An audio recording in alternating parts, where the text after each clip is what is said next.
1. Welcome back to Detroit. Last we left off, our band of vigilantes spread themselves across the city in order to investigate, research, and gather information for, well, to concoct a plan.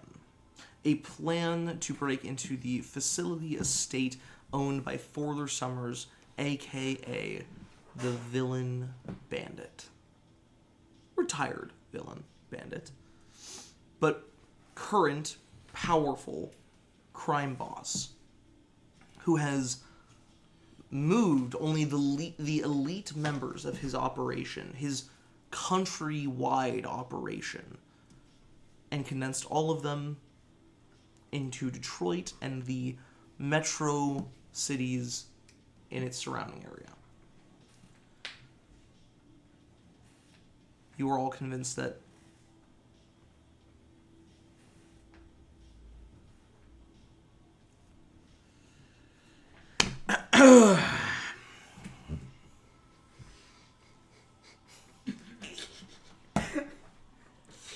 do I need to hold on to it? I wasn't even distracting. You shined a light in my eyes! Okay, first off, it was facing this way. But I'm in this way! I'm in this I could way! have recuperated. Out of all of the most distracting things you've done at the table, that was not. Hey! I literally You don't need to was bring me just into pulling this. down my bar and accidentally hit the flashlight button. Alright, that's session. This is everyone. crazy. I'm never letting you guys get away with anything at the table ever again. I'm stopping. Quincy, session, going. full Well, stop, hold on. Yeah, I am at least fair. Quincy, remove a hero point.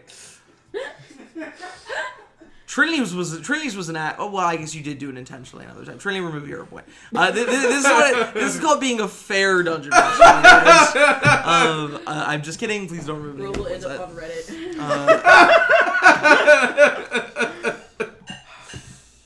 They'll be, but if I add up Reddit, everyone's gonna be so disappointed because I've already got all of my like stories that I've put on there of all of the horrible, terrible dungeon masters that I've had. Oh. It's just that one. It's just my experience with AJ. Anyway, back to this.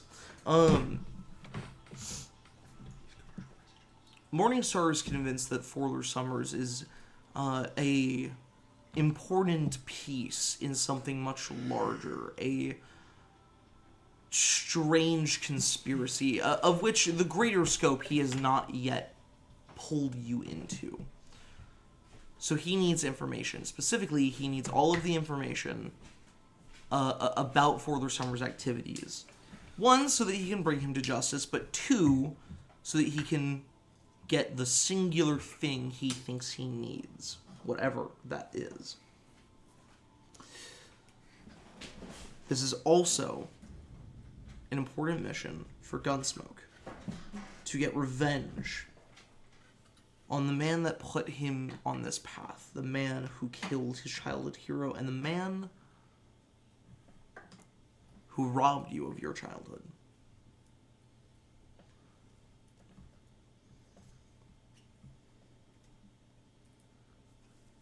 Gunsmoke and Misfortune. Don't switch characters. Stop it. Okay. Unruly players. Sorry. Here. Yeah. Thank you. Yeah. All I'm saying is that 2, maybe 3 more incidents like this, and I'm gonna maybe 6 more times. What do you mean? You this. No. I've been a part of it. It's okay. Eli, you're distracting for a whole different reason.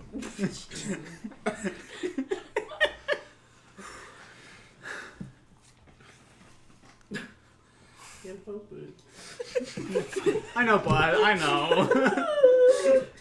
30 different reasons. One reason for each, but It just wouldn't be so annoying if it didn't coil around the table, you know? Like, it's... What else am I supposed to do with it? I don't know, man. I don't know. We gotta find a solution, okay? This is getting out of hand. Oh my God, What is that? Belt. Okay, I'm done. I'm Okay. just trying to be good. No, you're good. You're good. I'm good.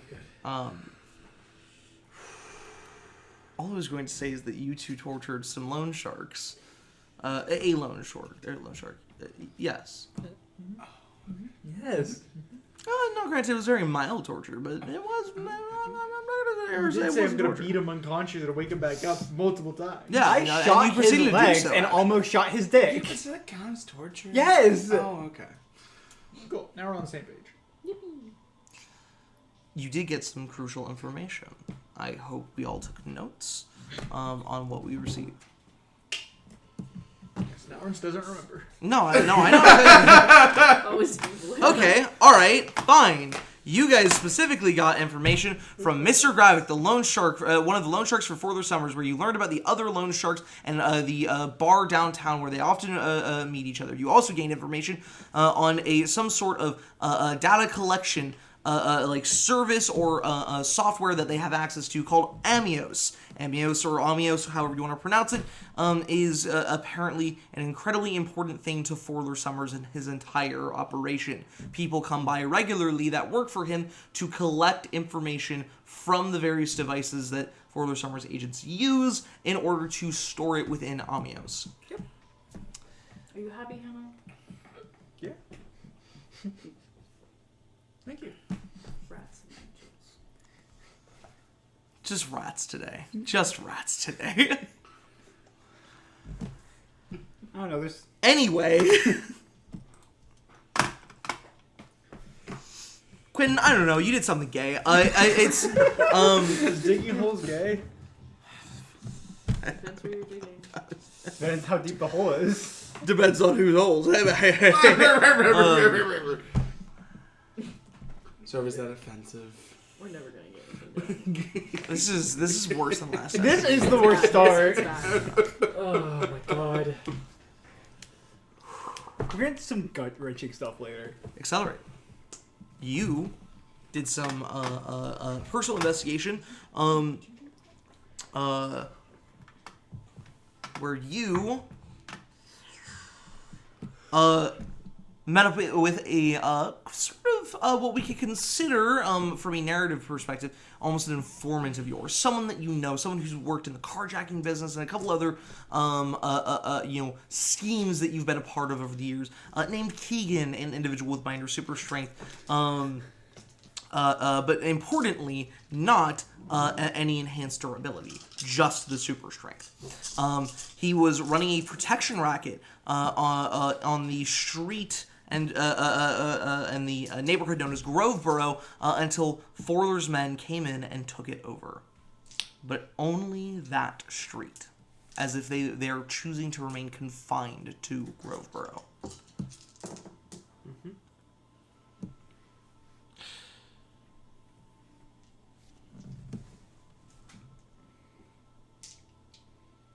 Symbionics. You learned of some important information, specifically about what you understand to be, first, a reporter named Aries Strauss that you are realizing very quickly that you have no idea how to get a hold of, but are insistent that you should,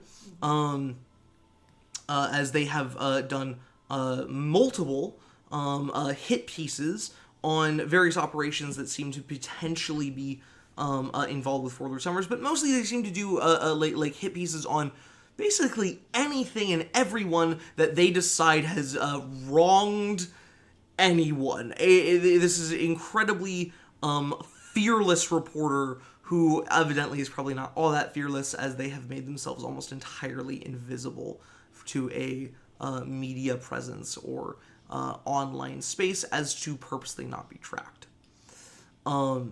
You also discovered that the Summers Grant, the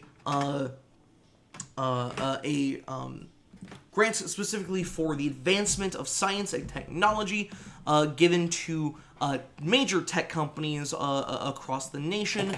You found out that it was given to Azure Labs. You found out that it was given to Blue Ridge and Marcane. You found out that it was given to and most recently, Extraction here in Detroit. It was offered to Synthesis Corporation, but they politely declined. Can only be good things.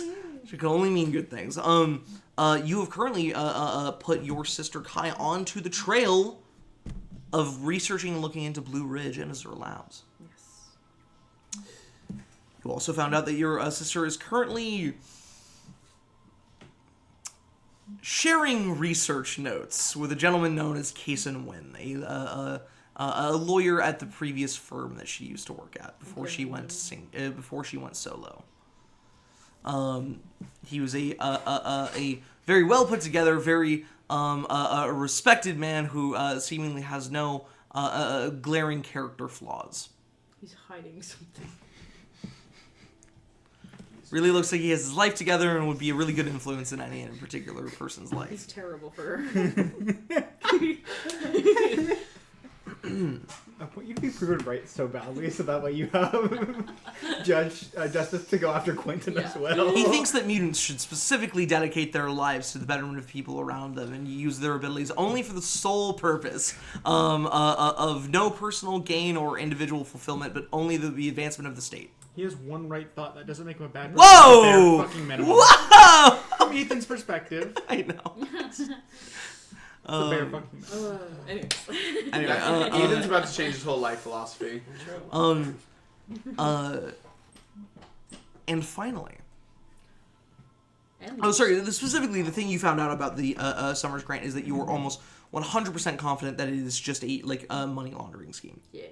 And that Forler Summers is using it as a way to basically buy out people or departments within these large tech companies and keep them under his thumb with financial boons. Why they're cleaning money? I'll have no idea. Proud of that one? I was so proud of that one. What matters? The money's not useful anymore if you wash it. So I don't know. It's only good if it's dirty. Quincy, you would think that. Don't wink at me. Don't ever wink at me again. No, gross. No, stop. Ew. Disgusting. They just winked at me and then bit their lip. Why are doing the thing? Shit. Is Quincy's straight? Can I- Miss Fortune tripped on a rock and died last Good. session. That's all it Everyone. takes. And then her sister exploded. Net ruined My the bad. world. And now I'm coming in with my character. Oh my god, you fucking Misfortune. A-trained Miss Fortune's sister. Jesus Christ. Oh my god! You're You dead. can get fast enough to She stepped off the curb. train somebody? Not yet. Oh. But at some point. You're not far off, brother. You're close. 500 miles an hour. If you A-train somebody, that's fucked. I mean, I don't know if we can recover from Welcome that. to the entire concept of The Boys. What's wrong with I can't wait for the sequel to come out. The Girls. I don't want to watch that actually. I'm just saying millions that of Americans. estrogen hit all of the boys, and now we finally. Oh, And now we I- get to see how they would be if the characters were women, and it's bad. Yeah. It's bad. I'm just waiting for Comic the. books don't do women right. We know. I'm just that. waiting for it's a the. TV show. I'm just waiting for the they'll series to figure come it out. after the NBs, and then that's when we're. That's when we're. Oh, with that. then we're cooking with fire. Yeah. So intro, guys. I can't wait for the It's. the bits, Anyway, the shits. What? I don't know anymore. Yeah. but you in this strange amount of time passing in these last few days, a most incredible thing also happened where Quentin, in your training to dig holes, you realize that you have mastered this skill and ability, and you did it with a day to spare. This is incredible news. So you should celebrate. And you went to Rollin' Smoke, the cigar lounge where you are very popular. And now even more popular because you run by Asher fucking Groves. And you are even more popular now because you invited Asher Groves your vigilante compatriot.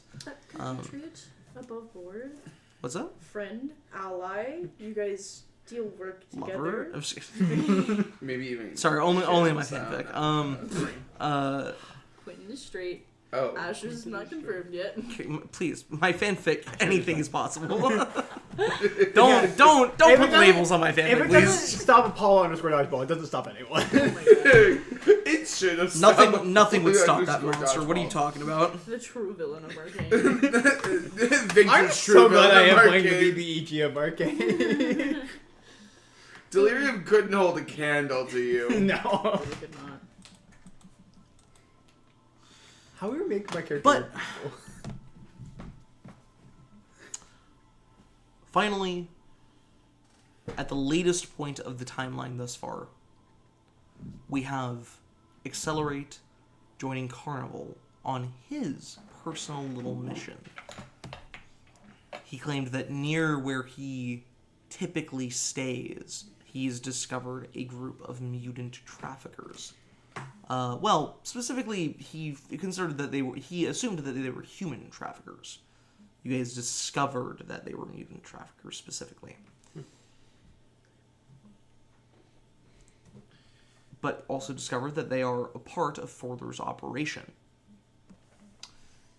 You stood watch as he broke in, and he fought, tussled, and beat up with the sole person in the house that he could find, and then dangled them from a window, threatening them if he did give any information.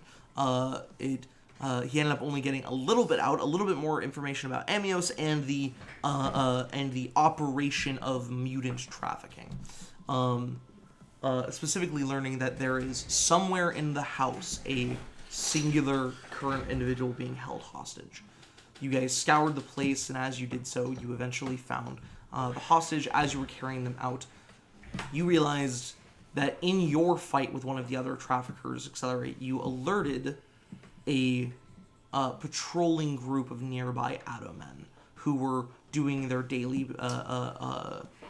sweep through this through the neighboring nearby suburb, like suburban neighborhood, that pays the city a little bit extra to get Adomen patrolling occasionally.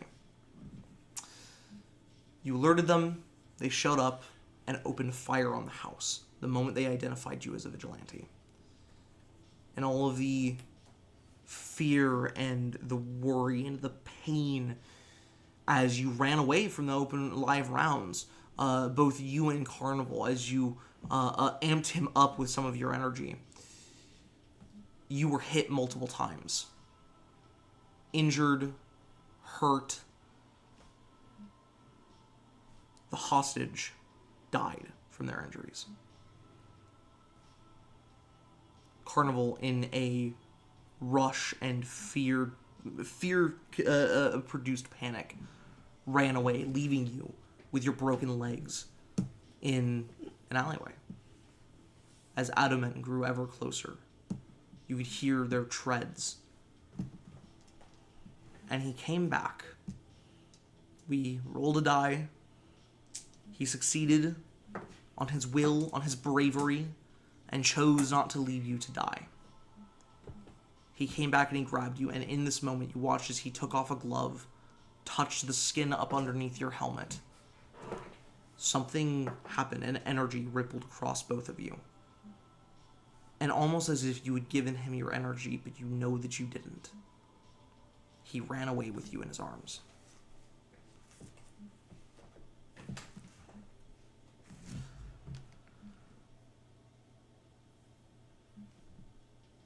The sound of Adomen is far in the distance. You only hear traffic now. The occasional honk blaring from a disgruntled driver. You realize that you are in the back of a rusted and beat up van. Last minute has been a bit of a blur. Literally, you are so tapped on energy. and you've been moving so fast that your eyes haven't been able to adjust to the movement, despite this being your usual state. You are now in a van, and you feel like you've moved a very large distance in a very short amount of time. You can feel the energy slowly shaking back into you, as you realize that you're on like a low-sitting cot in the back. This is not a renovated van for the purpose of living. It's just had everything stripped out of it and very few things placed in it, mounted with screws through the steel walls.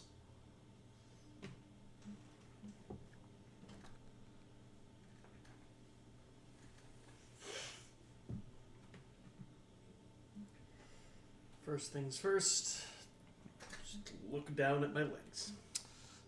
Yeah, one of them's in pretty bad condition. The other one, I mean, you know that you probably have a few hairline fractures from you going all out and destroying one of the Atamen by kicking an entire car into it. Mm-hmm.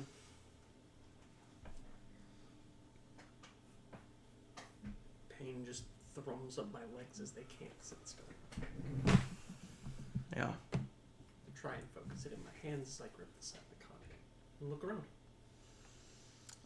You look around in the space, you see Carnival's mask and another and another and another, as there are 4 of them, all hung up on a wall nearby.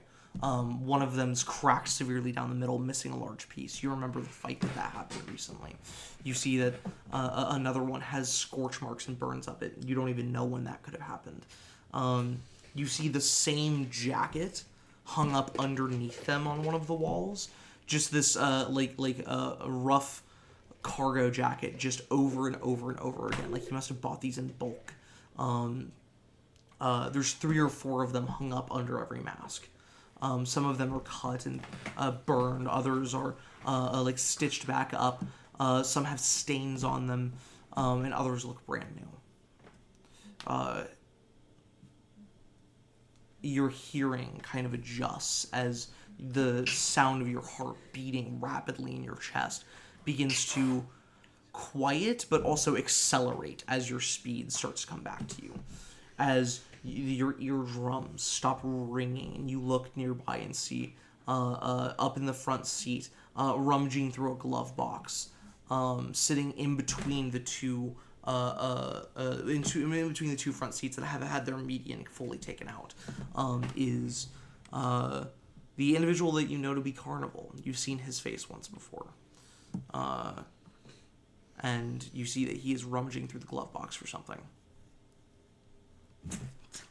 Fuck. Alright. Star Warren. I'm up. Hi. Nice van. Not meant as an insult. Here, come, lift your leg up. Yep.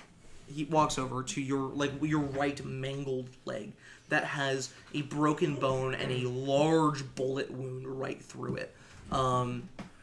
As you can see that the bones in your leg are twisted around in a direction they're very much not meant to be. The impact from the car, then followed up by a direct live fire round shot through you, has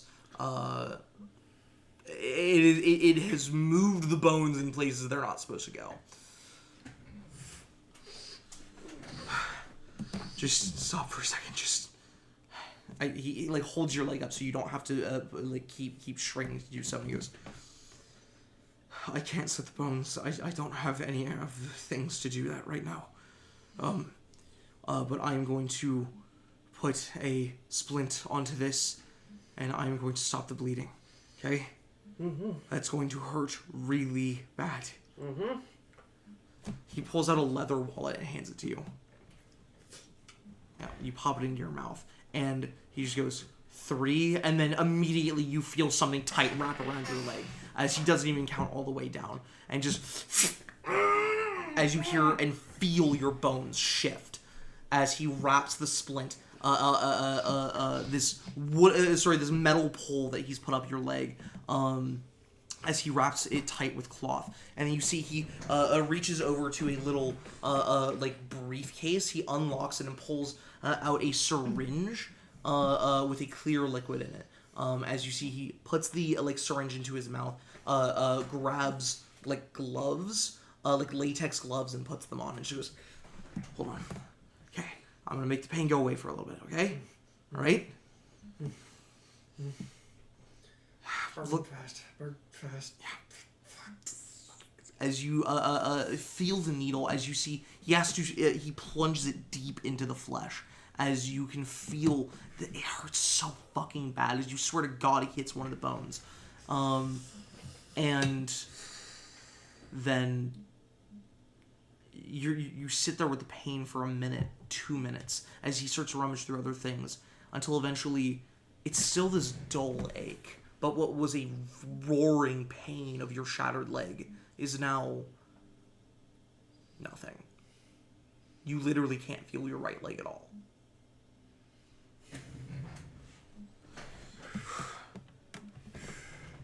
Okay, I need to clean the wound. I'm gonna stitch you up. Your natural healing should be able to fix this, right? Yeah. I can force it. Oh, wrong voice. Wow. Yeah. Jet? Sorry, bugging my throat. It's no, it's fine. It's me, Sonny. How did we get here? This is fucked up. Oh my God! Did I just put morphine into you? What is this? Sorry, guys. Victor, what did you do? I tripped him. Back to market. Yeah. Oh, we're back to market. Gotta do that shit quick. Oh, yeah. It's lidocaine. It's gonna numb your leg entirely. That doesn't fix any of the problems. What? Yeah, can't feel it. It's like I don't have a leg. If you were anybody else, you wouldn't have a leg. As you see, he pulls out a needle and thread, pulls out a lighter as he heats the needle, and to sterilize it. As he like lets the needle like dangle from his gloved hand, then just goes, okay. The only thing I've got, as he like picks something up and just goes,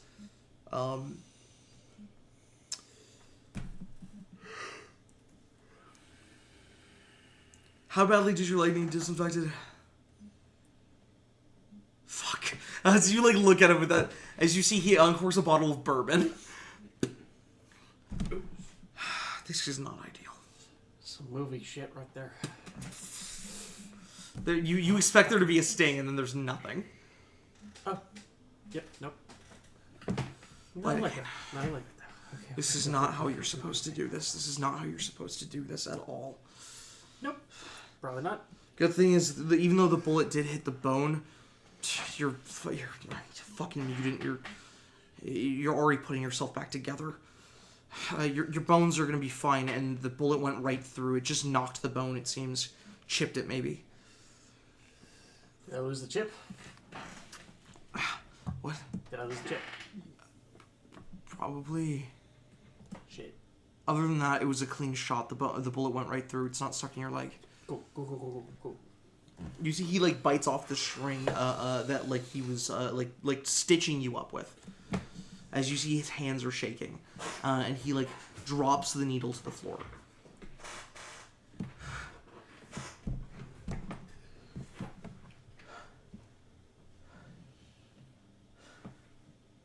Are you hurt anywhere else? Anything major? You're hurt everywhere. Next biggest thing was the leg. Fractures. They'll be fine. I haven't dealt with before. Just gonna be stuck here for a little bit. Still tomorrow. That's not. No. You've gotta go. I've got 2 legs. You're right. He like looks around as he goes, hey, here, take this. It'll help with the rest of the pain. As he hands you the rest of the bottle of bourbon. No, like the whole thing, all of it. Let's go. Okay. That was your bourbon alarm. It goes off when you're drinking because amounts of bourbon. The shit out of Scare the fuck out of me. That alarm is the worst sounding alarm I've ever heard. As you start to like drink the bottle, like you tilt your head back to drink like this, to finish up the last of what's left in it. And as you do so, you feel like a jolt of energy run through you.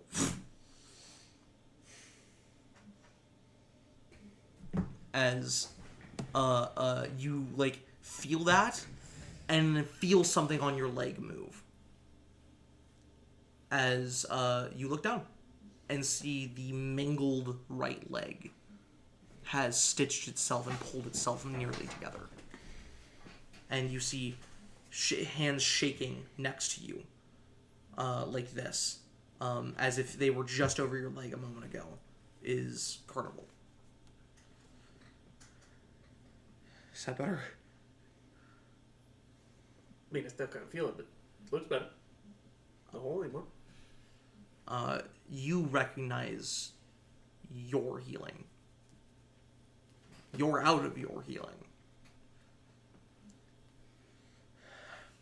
So, single question. No. Get out. Go. You see he's still covered in this purple, bluish blood that, like, has stained through his clothes, and is staining his skin. Yeah. Roll off the cot, legs still numb. Don't tell the others. Swear to God, I think Symbionis is actually gonna try to kill me. I was just saying, fuck man, I'm not.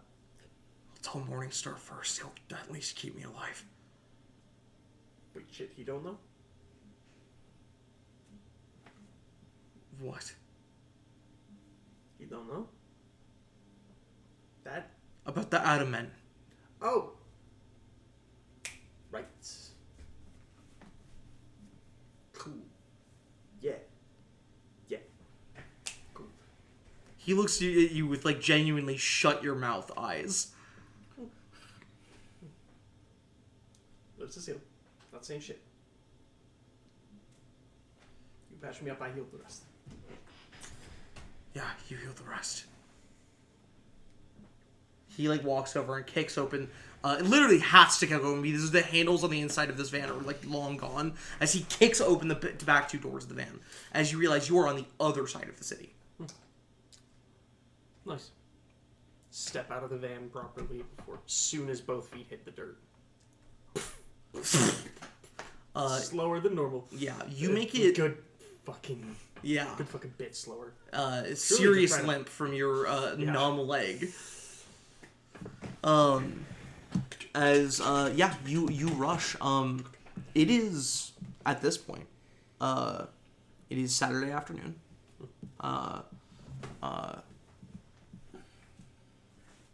Yeah, it's Saturday afternoon. Because you guys are reconvening on Sunday. What do you do? Where do you go? Considering I've got a splint on my leg, not home. Reasonable. First place I go check is go check the chop shop. Yeah. Make sure everything's good there. Checked it this morning, check it the afternoon. You arrive and see that the woman who's been there this entire time, you see she's sitting there with a bag of McDonald's. It looks like a new bag of McDonald's. She eats a fry. Just hold up a bag of McDonald's, flip shit. She rummages through it, takes out what she wants. Kind of nods to the back. Like to the actual garage space. Yeah. Head on in. Yeah. You walk through and past her and you see a very familiar sight of an individual. A short and round, physique and make currently a couple pounds lighter, having lost some flesh and bone. As you see Gally. Holy shit. That's on my list of things to check today. His arm is in a, or what's left of his arm is in a sling. As you see, he's got his what's left of his right arm up in a sling like this, held close to his chest, and you can see up past the up way past the wrist, halfway through the forearm. Yeah, his hand is missing, just as you remember. And he looks at you. What, you just gonna keep staring at me, or are you gonna do something about the fact you look like shit? Done all I can today. But that comes with working for him. Yeah. Look, Yeah. thanks for taking care of my van. Of course. Next time, look for tracking devices. If you're gonna steal somebody's car, and he pulls out his phone, kind of shakes his hand like this. Yeah, I was keeping it safe for you. No, I mean that's Outside not shit, that's not so- what I mean. No, I get you. I was just clarifying. Didn't mean to steal. No. That's why I said thank you for taking care of my van. Legitimately, thank you. Yeah. Everything's still in it. I already checked. Except for the fucking shit that fucking And freak took. yeah. Speaking of, at least as far as I know, we haven't heard hide or hat of that fucker. God damn it. I said I can't exactly offer the services, but one of my group with the Green Lightning can patch up the superficial shit, and the tire you're missing is just right around back. Set him with a bunch of duds. I'd help you put it on. I'll help you put it on. He looks at you, one-armedly. That's what I corrected myself. Thank you. Yep. No, I it's appreciate that. It's good. That's great. No, it's really nice. Yep, you put the. I like go to super speed out, then just think, no, well, I don't want to be in here as I walk normally out. Yep. Take my fucking time putting his car back together. As you see, he kind of rummages through some stuff and just goes, "Hey, I already see that your friend, the one with the lightning hands, already looks like he already did some basic stuff to get the van running, or to get the van running again. I'll get it fixed up. I know a guy. Yeah, if he falls through, you come back here. I know a guy. You know a guy. What guy do you know? I know a guy. Ain't exactly the kind of person you just like give a name out for, right? Very guy does cheap shit, but good shit. Look, I have to work for that name. But either way, I think we're both looking for the same. Yeah. We're looking for the same name. Yeah, Gare Bear. He was. I got it. You know Gare Bear? Gare Oh, Bear. yeah, I know, yeah. I know Gare Bear. That's yeah. my guy. Is that your guy? Well, should we be sitting the cut at the same place? Fuck, just leave the fucking tire off. I'll call Gare Bear. Swing by. Gare Bear will fix it up. Oh, yeah. Fucking shit. He just pulls out his phone. He just, Gare Bear. Yeah, you know. Yeah. No, I'm gonna text you. I'm gonna text you a location. Okay. Yeah. No. That makes sense. All right. Okay. Yeah. There's a lady here. She's gonna fucking try to stab you. She's gonna try to fucking kill you. She's just trying to, I don't know, give her food or something. That's what I did. Okay. Yes, I love you too, Gare Bear. Thank you. Damn, best in the business. Okay, fuck.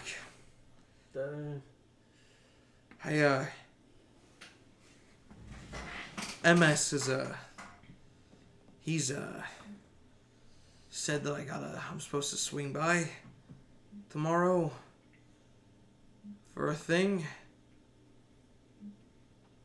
Shit. It's probably fine. Hope it's fine. You know that you guys also are supposed to be swing by for a thing tomorrow. I mean, if it's not fine for you, it's not gonna be fine for us. Oh fuck. Yeah. He's But hey, it's good. It's good. He always just finds me. He's never invited me to something before. Fuck. You'll be fine.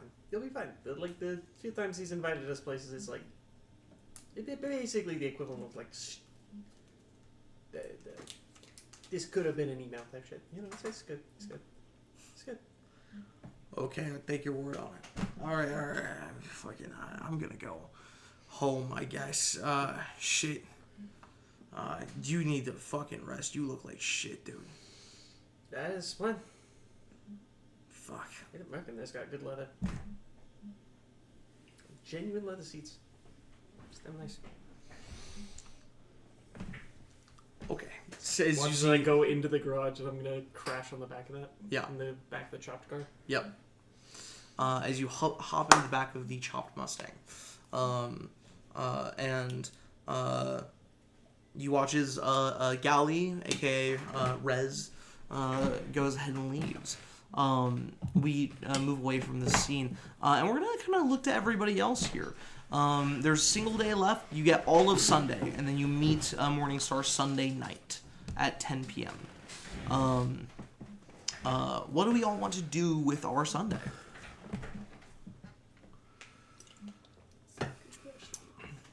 So for the most part, the things that you guys did, those nebulously take up as much time into your Sunday as you want. This is not gonna. You've already done all of the stuff that you can do for prep and everything, and the research gained and everything stuff. This is just a role play opportunity for you to say, you know, I want to engage in this part of my character's like story and stuff. That's what I'm offering you now, just so you don't have to feel pressured to be like to think you need to get more mechanical boons. You've already gotten really good stuff this far. Cool. I just want to give everybody an opportunity to say, you know, I think I kind of want to do this today. I'll start. Asher is going to start formulating ideas for a new album coming up that he needs to be working on, and trying to work on his obligation to his record label company, Antimark. Okay, very, very good, very good. Can you see your character sheet real fast? Yeah. Just take a quick peek at it. I want you to go ahead and give me, I want you to give me a professional check. Got it. Which is 4 dice for me. It's 4 dice, you said. Yeah, I have the face feature. I see. And do I want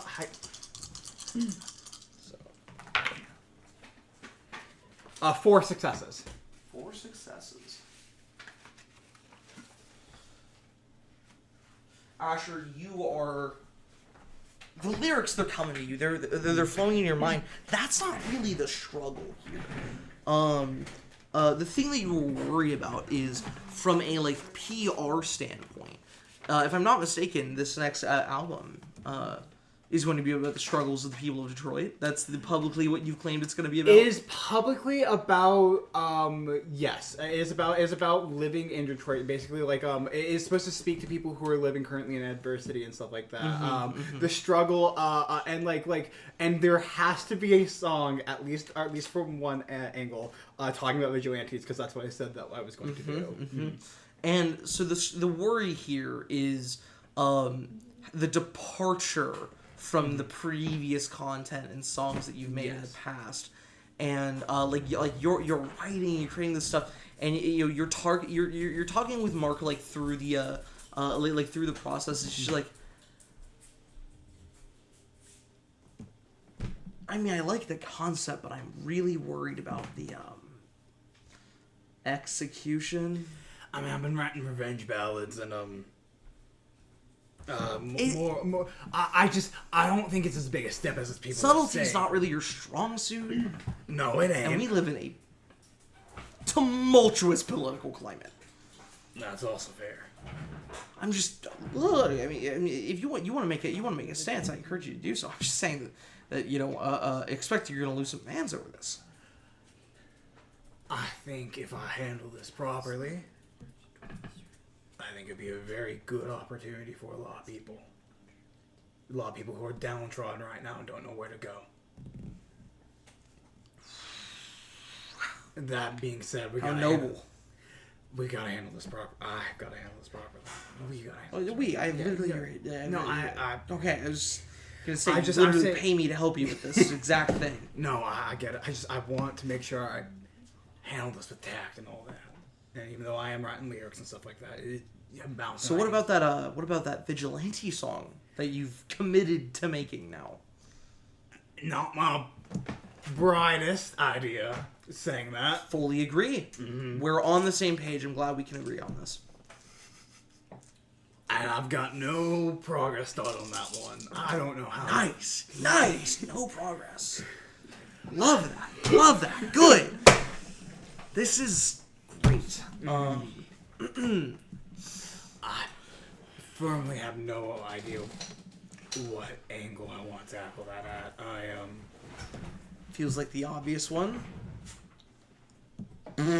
No, absolutely. It's just that the problem with that is that Asher Groves, a man who has wrote revenge ballad after revenge ballad, now is writing against people who are. That's the problem I'm getting at. Your brand would almost set you up to sing positively of the plight of the vigilante. But we both know we're not crazy, and you would never do something like that in Detroit. Exactly. So glad you're not crazy. Oh, I'm so fucking glad you're not crazy. Okay. Well, you know, once you figure this out, maybe go from like a sad angle, right? Like maybe From the affected or something like that. No, that sounds stupid. No, I don't know. It's not a terrible idea. Maybe from the perspective of almost like the pitiable vigilante, a person consumed by revenge or something. That could work. That's what I'm saying. Could work. That's what I'm saying. A man all consumed by revenge who's just focused on one blighted goal, and then he gets his comeuppance in the end. I think that's It's a little cliche though. I think that the cliches happen for a reason, don't they? What a cop-out answer. All right, so he doesn't get what he wants in the end. He's forced to come to justice before he gets his vengeance his way. That could be something. I actually don't hate that. That's giving me old school country. That's giving me old school country. I don't hate that at all, actually. I think I got. Look, in old school country, the man who draws his pistol first is It's usually the one that gets. usually the one that gets shot. Well, Marty Robbins with this one. I got it. Okay, all right. Okay, a very certain fan base is gonna love you for that. Holy shit. Okay, all right. Well, you're doing fine. I'm fuck tired. You mind if I just take the guest bedroom? Go ahead. Okay. And see, like Marcus said that already walking to the guest bedroom. The door, and you just hear a onto the bed. Good night. Well, as you're sitting here, your phone. So, pull up. As you open up and see a text message from a number that you didn't think was even still in your phone. Let me make sure that I get this right.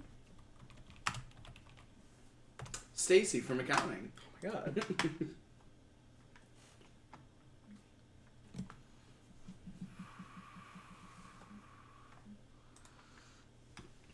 I need to actually ask Brian a question real fast. Yeah, Hold go- on. absolutely, I'm go going to go ahead. into the Discord real fast and ask you. Yeah, please do.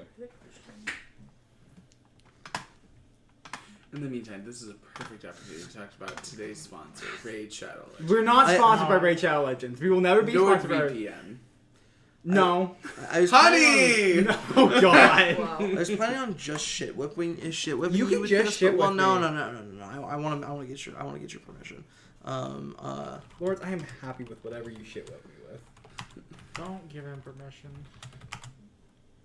It's a bad idea. First piss, now that's Brian. Quincy, that shouldn't be on recording. Oh, My sorry. personal life should not be aired out like Whoa! Briar's personal preferences are her own. I'll take my lemonade and go elsewhere.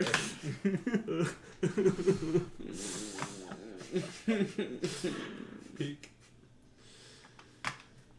Yep. Okay. All right. I think you'll like the name I concocted for this. Okay. As an old contact that you thought you deleted a long time ago reaches out, you see a message that just says, "I know it's late. You still up?" As you see a message from your old flame, old girlfriend, Hazel Moon. Famous, famous, Oh my famous neo pop star. Yeah. Pop? Yes. Huge in New York City. Huge in New York City. New York. Disgusting. I haven't seen her since the Grammys. Jesus. That's on my phone. Asher looks at that for about a solid minute. Looks to Mark, who is starting to hear the faint snoring. It's like, okay, I can make bad decisions finally. My leash is finally My off. leash is off. My leash is off. I can do something awful. As the last time that you saw Hazel Moon was in. What's the Grammys? It was in the Grammys where you tried to avoid each other as much as possible, because the time that you saw her previously before that ended with her throwing a wine bottle at your head, trying to hit you with it. Crazy ass bitch. I love her. Screaming bloody murder as like mascara ran down her eyes. She wrote 2 songs about the ending of your relationship. Dusty Trail really did a number on me. I will message back. Absolutely for you, anything or something. No, not or something. I need exactly what you respond with. Absolutely for you, anything. Absolutely. What do you have in mind? You see the like ellipses like pull up as a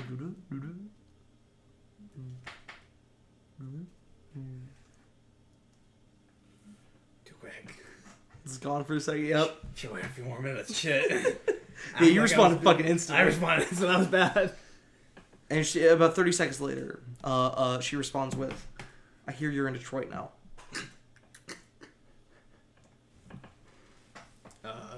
I'll wait a solid minute and a half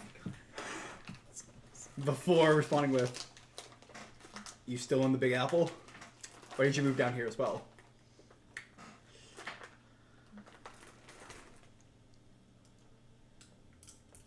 I've been in LA for a few months. Getting sick of it here. It's always too warm. The desert seems too empty.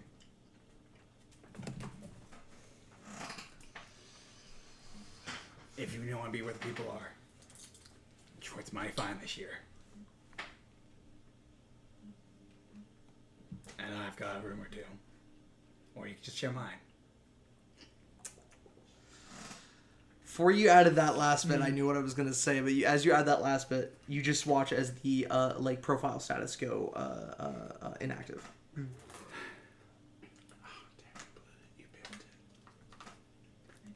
She's probably drunk. It's probably what's happening here. Maybe for the best. I really can't have another person down my back. I can't be down hers either. I'm just gonna get something to drink. Whoa! You walk over to the personal bar. You just like pour yourself something to drink. As you look up and see your phone go doot doot doot doot as you scramble over. You scramble over the bar counter, fall on the side, rush over, jump over the couch, land on it, grab the phone as you open it up. Why did I do that? As you open it up and see that it's not from her. It's a news notification, a news alert. Mm-hmm. Breaking news in the musician space. Neo pop star Hazel Moon has just announced that she's going to be doing a Detroit tour. And we'll be doing like fan meet and greets throughout the city next week. I want to need something stronger than strong. Yeah, I want to need something stronger. stronger than whiskey. Yes, you would. As Cocaine. we can wait for you. Who else would like to do something on their Sunday? Okay. Yeah. Yeah. Ethan is in Kayla's apartment. Yes. I am on the computer, which is just me sitting crisscrossed on the couch, looking up apartments that I can go to, and the cheapest apartments I can find are the dormitory apartments on the Detroit campus. Yes. They require that you be a student. There is, to be fair, there is another apartment that you find that's pretty cheap. To be very fair, it is a bed in a shared room of a already maxed capacity, like slum apartment, that for $400 a month, you get a bed and a nightstand. And robbed. And robbed. You would have 11 roommates. What in the Nexus ass? I was about to say Nexus. One of them. But it requires 0 identification. But I'm gonna get identification. You just don't have it right now. I start looking into college classes. And there's a point where Ethan goes, "This is dumb." Is it though? Yes. I wasn't talking to you. Unfortunate for you. Classes would hardly be anything difficult. It'd be trivial. The issue would be paying for it, but if I can get scholarships that require exams, I'd pass them without issue.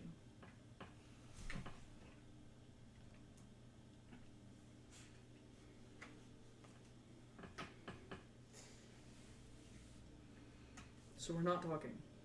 Scanning your previous college records shows that the lowest grade you ever received was in a political science course. I'm not good at writing essays.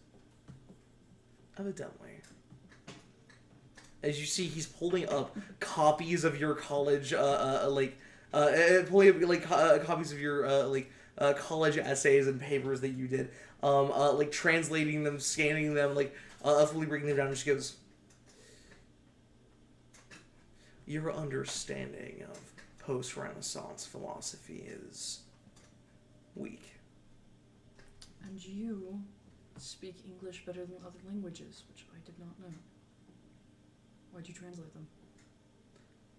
I translated them to English so I could store them for others to view. However, I did translate them to all available languages. As you see, copies and copies and copies. It seems like a waste of space. Not a very good essay. So I don't go majoring in political science. Something mathematics-based. That seems too unlikely to get you caught. What do you mean? If you are too good, it can draw suspicion. Then I won't be good. I'll throw in... It's my second time around in college. I have nothing to prove. I'll throw in some not top marks. You are terrible at lying to the both of us. You are incapable of doing this. I like mathematics. Mathematics would be easiest for me to not have it impact things with Morningstar and everything else. The most important thing, if that is going to be the path that you take, is ensuring that you do not draw too much attention to yourself. If you must do mathematics, then do not discuss personal topics with other students. Invite no one over.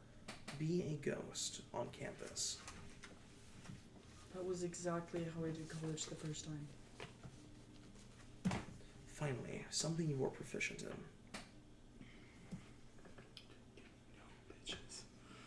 Do you think that's why Kai talks to me so much? Elaborate. Call me a ghost.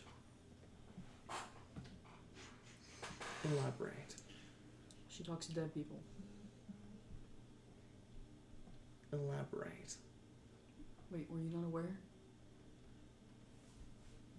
I presumed there was a severe mental impairment.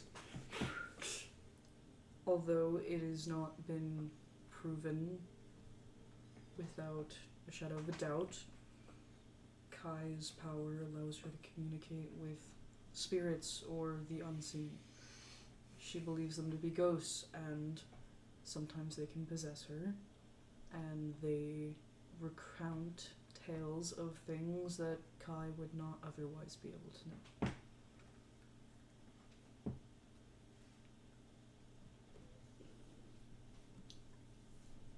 But it's dangerous, and the more she talks to them, the more bad things start to happen around her. The irony does not elude me. Yes.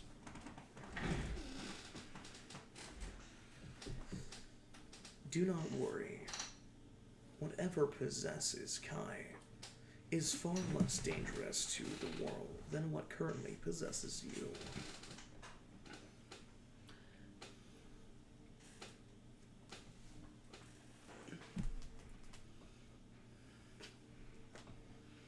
Okay. Don't get too jealous.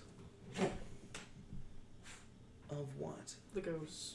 Why would I be jealous of the ghosts? Most things don't feel the need to talk like they're above them unless they get jealous.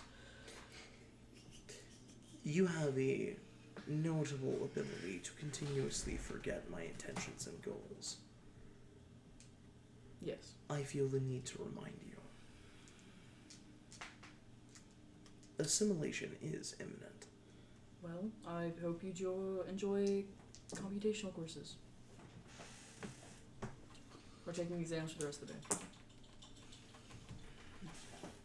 Why? Scholarships. You do not yet have your identification. I'll Should take you the not exam, wait? submit it without identification, and then prove my identity later by mailing it in. Or showing up in person and doing it. Wait, who's taking these courses? I need a name. It would be wise to create an identity. Okay, so I'm a college-age student, which isn't ideal because I am already college-age, but I took college earlier. I could be someone older, going back for courses. That seems less useful, though. You should be young and hip. Like the kids. Hip. Indeed. I don't think that's going to work. But I will be young. Probably somebody with a part-time job, paying for their apartment on their own. Probably something related to my degree, so if I'm doing computational mathematics or computer science, I likely work as a part-time web designer. I don't do front-end code. Completely different.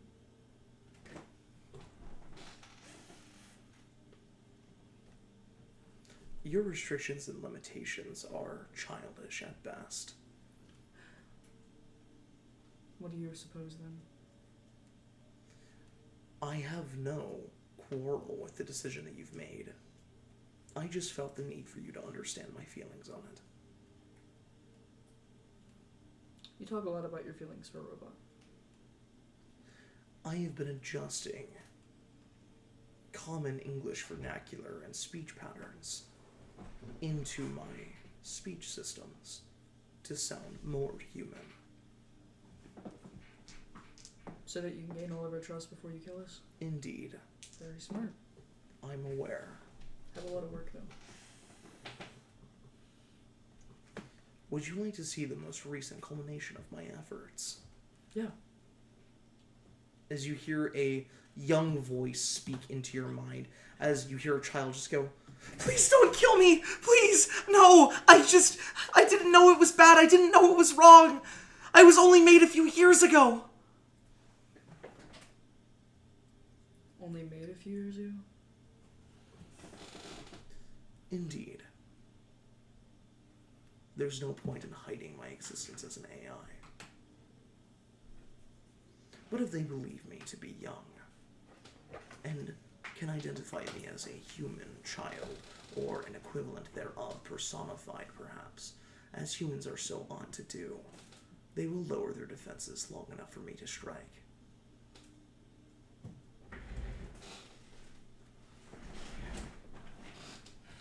I should be a girl. A girl living solo in her apartment. Sorry, Lawrence is Yep. fighting something. Yeah. Lawrence is fighting a demon. Anyway, The demon is transgenderism. I've already gone with these people making jokes the entire time. please, elaborate. Children, women, they're more defenseless. People underestimate them more. The same reason you want to be a child. That's why I should be a college-age girl who lives on her own. Do you not gauge the risk of people targeting you for this? I have sword arms and can fly now.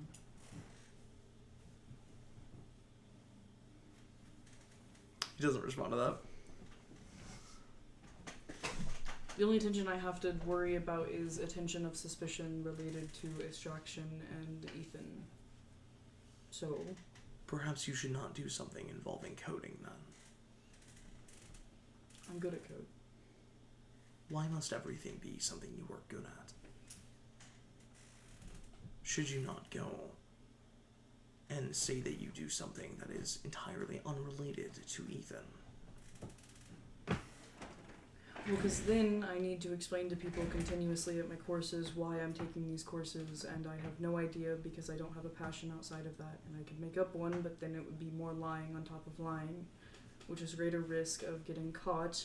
In addition, the idea was that the college courses are to get the cheaper apartment, meaning they're supposed to be a minute side thing, so they don't distract. This is, of course, assuming that you receive the scholarships in order to not have to pay tuition.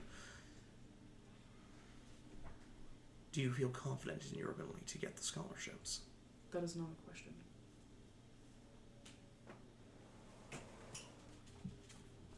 Ethan Lean, you will do as you see fit. I will patch whatever mistakes I must. If you have a better idea for a major, anything but political science, I guess. Generic liberal arts degree. That's not even a degree.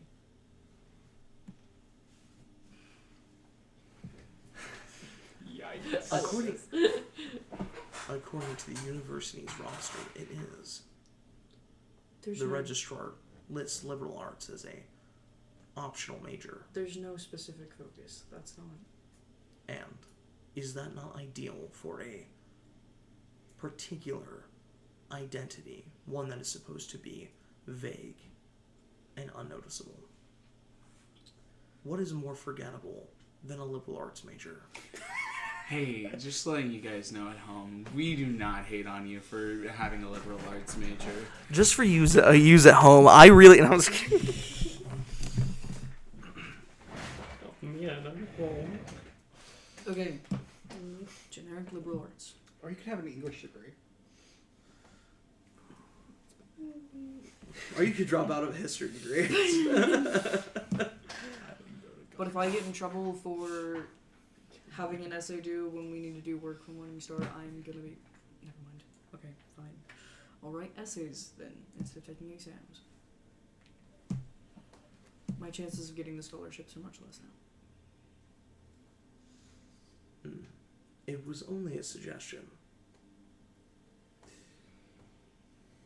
If you must pursue mathematics, why must it be coding? That's what I'm good at. You Fine. you are so limited in that range. What do you want? Sciences, accounting, algorithms? I would suggest a starting point of physics and engineering. That's easy enough. If anybody inquires, simply say that you had a passing passion for robotics. I thought we were trying not to be suspicious. What is suspicious about that? Robotics, that's... Ethan Lean has no direct connection to the AI known as Helix. Ethan Lean is tied to Extraction, which is not publicly tied to Helix. We are trying to separate your identities from Ethan Lean and whatever this new identity will be. There is currently no connecting strands between this new identity and Symbionics. Understood. Okay. I think... Additionally, your pursuit of information on physics and engineering is likely going to be beneficial for my overall goals. So liberal arts? Physics and engineering seems as a more capable and apt use of your time. I fear you will not recover from getting a C on a liberal arts paper. I don't think I'd get a C. A C- would perhaps be too far for you to return from.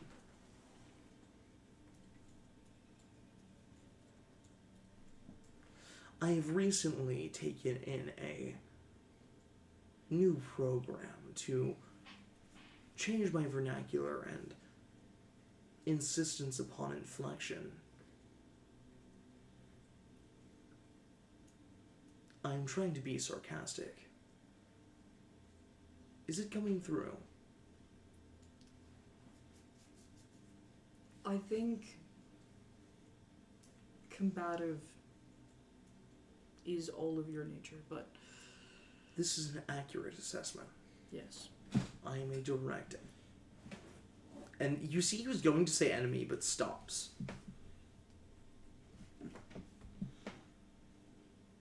I am, by all definitions, an artificial force of nature. A living, quote-unquote, contradiction. Yes.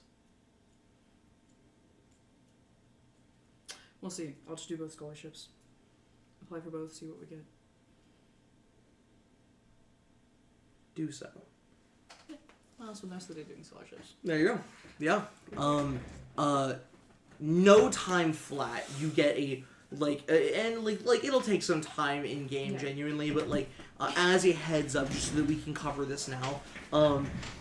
As you apply for a scholarship, and you're looking for scholarships for a liberal arts major, you realize this is just not a thing that exists. So you're like, okay, maybe I look for maybe a scholarship for women going to college, and you put an application, you fabricate the story of how hard it's been to try, and absolutely do not get a response back from them.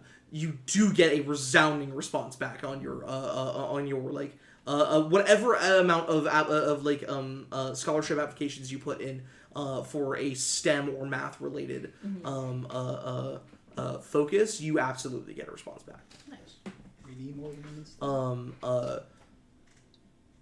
At the moment, you have not been offered a full ride, but you've put in a ton of applications. It's just they're going to cycle through, and I will let you know as that develops, as you start getting ready for classes, what you're going to get. Paying for college is not going to be an essential part of this campaign. Don't worry. Yeah. I have something planned for that.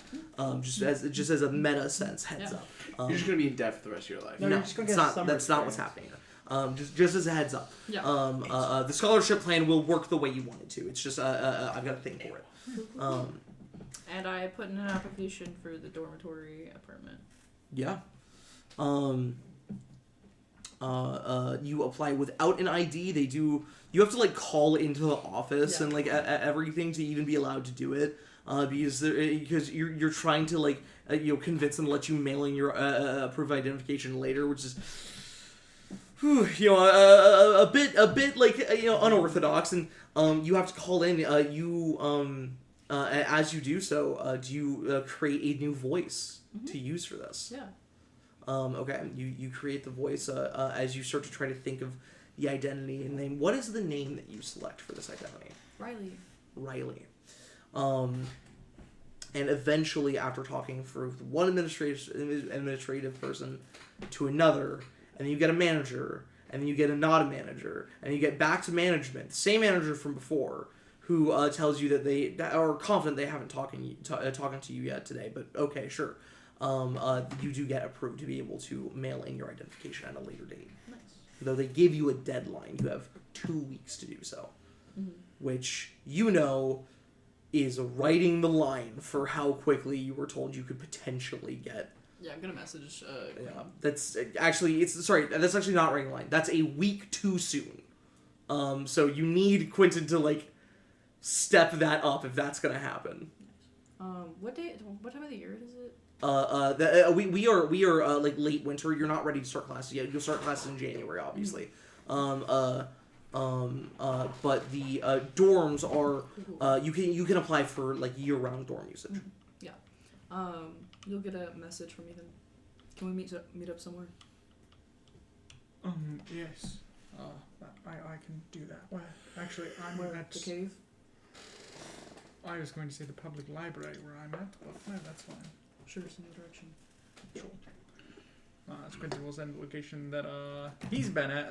This is a thing that he's doing today. Okay. Is that he took public transit, Okay. dressed down for the first time ever, Ooh. trying to not look like Quentin. Yeah. That is his every intention with what he's Amazing. doing right now. Public transit took a weird roundabout way of going around the city to a public library on the far side of the city, where he has logged into one of the public computers there, and he is going to look up any information. The first time he's actually actively checked on this, on Rodney Becker. Yeah, you are. Let me pull up a different document. A little bit of a heads up, Hannah, would have been Sorry. nice. All good. It's fine. It's okay. I should have known better. I should have known I had better. to pull up wherever the fuck I had his name. I've got Is it this written session down. 7? Session 7, yes. Session 7. This town ain't big enough. Wait, if I'm gonna write down about Rodney Well, Becker, it I'm did- gonna write down about Hazel Moon. I'm so mad about that name. Lawrence is gonna be. wow, change it. What's Lawrence is wrong gonna be with it? shit whipped when I like I- Hazel Moon. I think Oh, it's really good. For I his think it's name, a- it's yeah. great. That's why I hate it. It's like Austin Moon from the What is hit wrong with show Austin Alley. it? What is wrong with it? I don't even understand what's being referenced, but I don't think I wanna. It's a Disney Channel show Yeah. called Austin and Alley, or one of the Who the fuck characters. is Rodney Becker, Hannah? A guy who did a crime one time. Damn. And he not like me for real.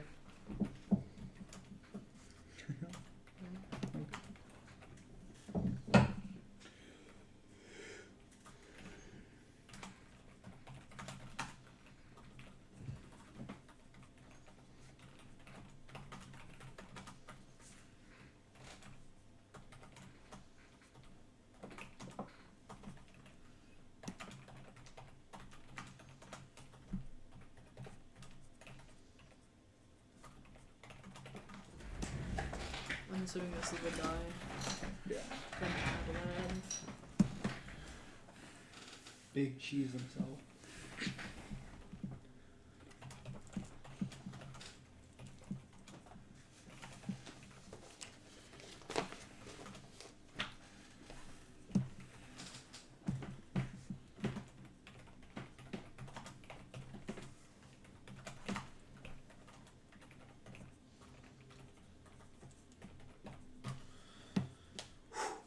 Rodney Becker.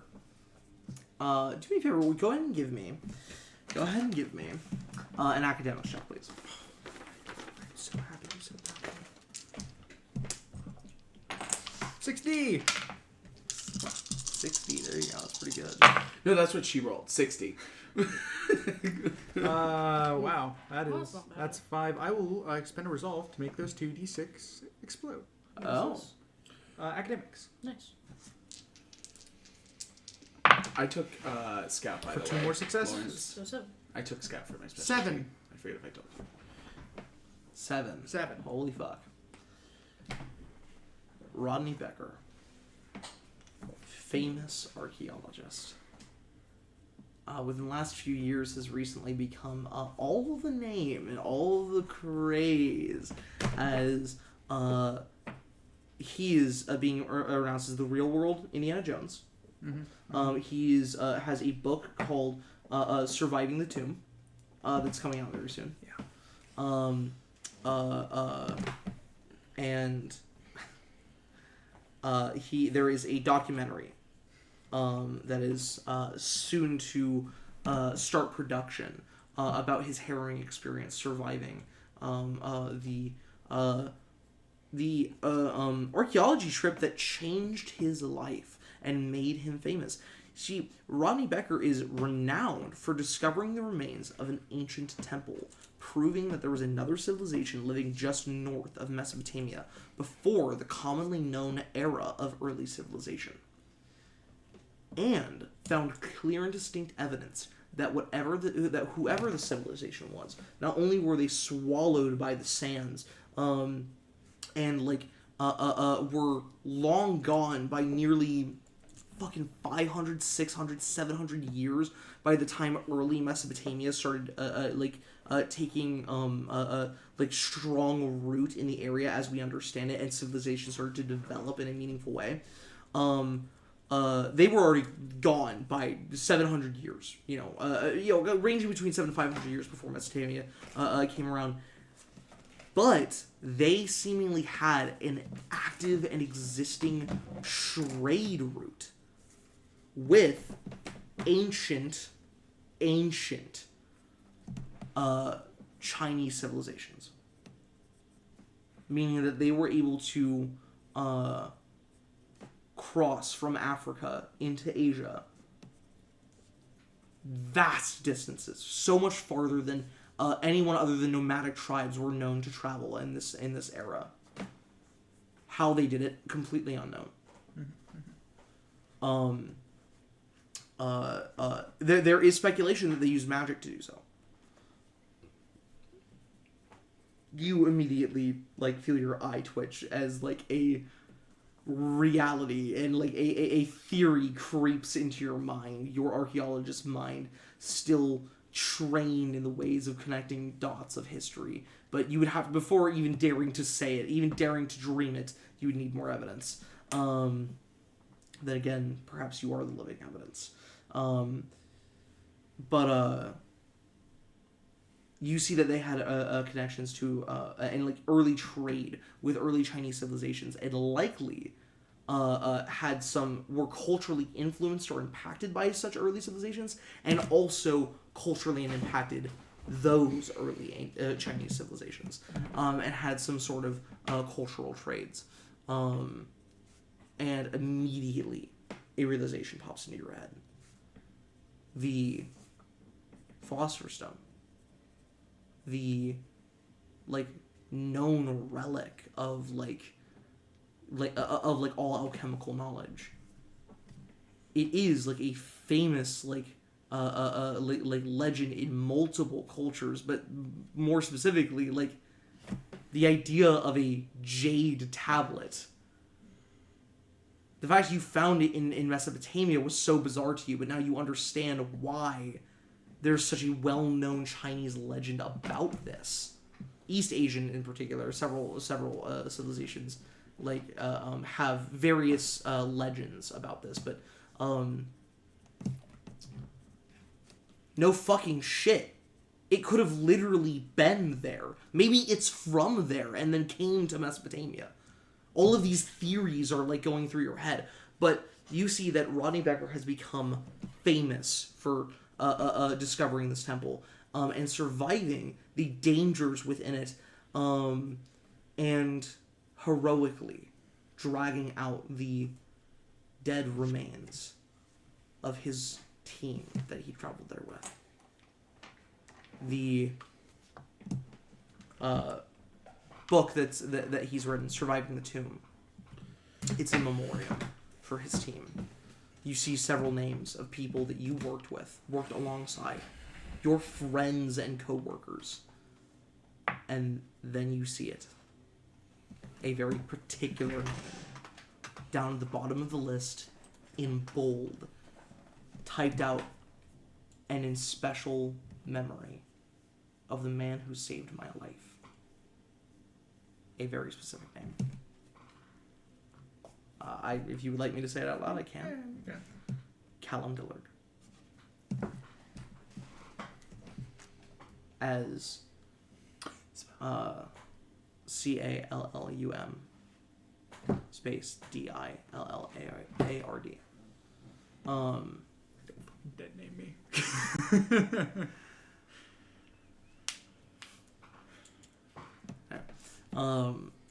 Doesn't have the same as Quentin. Quentin! No, it doesn't work. Dill Pickle, though. I mean, Bill Pickle. So when you start hitting on my sister, you're gonna fucking lie to her all your life? Can you spell the last name again? Live a fake reality. D You gaslighting piece of shit. ILLARD. Toxic. ARD. What are you gonna do? What are you yeah, gonna do to Dillard. that guy? Yeah. What is Riley gonna do to that guy? What are you gonna do about that? What's up? What was up? Anyways, damage. talking shit. We're just throwing shit at each other. Got it. Hey, when you start dating the calculator, are you gonna lie to it its entire life? What? How do you lie I said to what a I said. calculator? What's up? How do you lie to a calculator? You told the wrong numbers. What is happening? Magic. I mean, when Kara asked Index to ask questions, so she asked what's 2 + 2. Oh, really fun. Hello, Riley Grace. Sorry, you had your project comment. Thank you. It's a great compliment to be compared to like a selfish piece of shit. What? Before going into the into space, he was like a selfish asshole who like ruined his marriage because of his obsession with his research. Oh, okay, in that sense, yeah. Yeah. What the fuck did you think I was talking about? Well, like, he's a great guy who cares about his kids a lot. He's a little bit selfish, but No, like, for sure. it's also a difference between the book and the movie. Yeah, for sure, definitely, Yes. definitely. I thought I've been rereading. Yeah. You're referring to like the climactic emotional moment of like his decision. He grows and develops. I'm just I wouldn't dare to call him that towards the end of the movie. Actually, it's hard to call him that towards the beginning of the movie. It's not so hard to call him that in all the flashbacks, though. It's not too hard.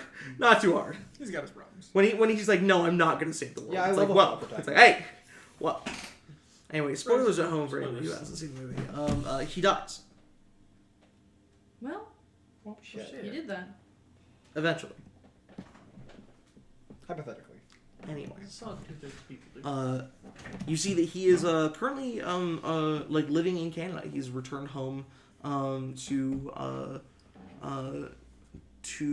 basically, you know, continue his research and study thoroughly the with his team of anthropologists and other archaeologists, study the artifacts, various artifacts that they brought back from the tomb.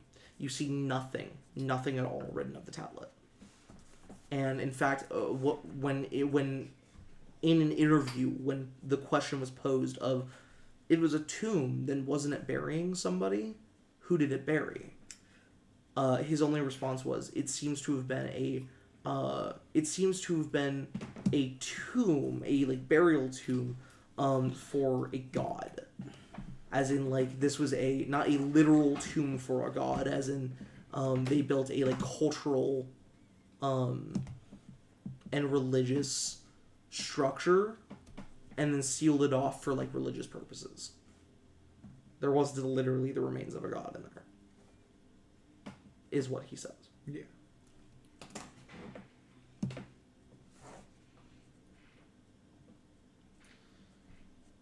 When asked if he's worried about unleashing any horrible curses into the world by opening ancient forgotten tombs, Rodney Becker, this grizzled man, this like scruffy beard hanging on his face, of his like naturally very tan skin, that has a slight olive hue to it. His black curly hair with just little patches of gray. Rodney Becker's a couple years older than you. He like looks directly into the camera with this very like, you would notice he looks different. Like he looks, it's like all of the features you remember of him seem sharpened. You know, like heightened. His cheekbones are a little more defined and prominent. His beard is filled out a bit more than like you remember it being. His hair even more curly. Just everything about him seems to have amped up almost. And he looks fucking jacked, This really is you. which he wasn't before. Scrawny fucking nerd. Yeah, like all of you. Yeah. But now he's But brother looks fucking yoked. As he looks to the camera and he just goes, "Look, the only thing that was unleashed from that tomb when I dragged out one by one the bodies of my comrades was the limitless potential of my future as I carried with me their hopes and their dreams. It's my responsibility now to live long enough to make sure that everything they died for," and you see he chokes up a little bit and he kind of like looks out like this. Everything they died for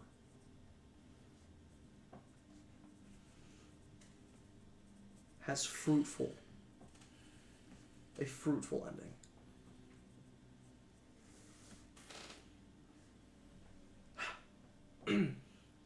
Well, that's that's enough for this interview. Thank you so much. He like stands up. He like goes to shake the hand. And as he stands up, you immediately are like, "Oh, what the fuck is happening?"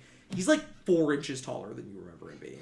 He towers over the interviewer as he just reaches over and like this huge rippling arm and like shakes somebody's hand. Damn. He's Not about the as only good as place hiding yet that he for has Jews, the stone as Quentin is. Your brother's just fucking dreadful at it.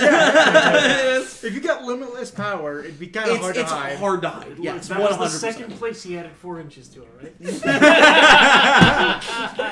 That was good. That was good. Woo! God damn it, take a resolve, you son of a bitch. Double check. Quentin didn't drag the bodies out, right? What's up? Didn't Quentin drag Yes. the others' bodies out? Yes. Okay, I'm double checking. Because he left you behind in there. He literally physically shot you in the back, left you to die. You didn't, and you dragged out the bodies of everybody else. Which means he went back and saw the bodies. Yes. Yeah. Determined what you did, and has taken full credit. Yeah, cool. Just making sure. Yep. Awesome. Making sure I He's I'm understood. glad, so I'm cool. glad that we clarified Yeah. established this. Yeah. History That's what I thought. written by the winners. And boy did he win. And boy did he win. Who's Rodney Becker? Becker? Hello. Can I help you?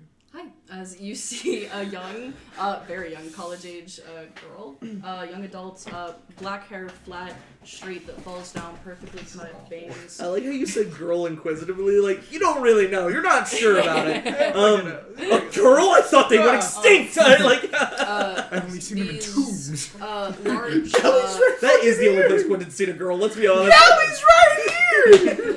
these large roundish glasses and just like very plain clothes, a long sleeve t-shirt, pants, a travel bag on her back, a like neck pillow that you would travel with on a plane, as she's looking over your shoulder. Sorry, can I help you? Yeah, who's Rodney Becker? I'm just an archaeologist I was curious about. Okay, cool. Downloading information on Rodney Becker. Seemingly an irrelevant archaeologist. You really like archaeology. It's fascinating. Wonderful, cool. I was hoping we could talk about getting my papers for school. What? Quentin. You've been spotted. You don't know how. You don't know how this has happened. You've been identified. I should probably get going. No, we agreed to meet here. I in my head, he at least go, it's such a good idea, see? This is proving effective. Oh. So my documentation. Because I need to get an apartment, and to get the apartment, I have to get I see. applied for classes, and to get applied for classes, I need Classes? Hmm? Applied for classes. the apartments on campus are super cheap. I see. We can go try to talk to my contact about that. he probably needs to meet you anyways for the purposes. So Awesome. Cool. I'll see if I can interrupt him. He usually is welcome to that, though. I'll probably have to push something back. How soon do you need it? I've told him about it. I was hoping a week, but technically I have 2. We should go talk to him, yes. Awesome. This Let's is... go. Okay, yes. This is... I don't have my card here, so we have to take You public will have transit. your time to do it. Just That's not okay. this week. That's right. Took the buses all day today. Of course. As Quentin just Quentin is going to go to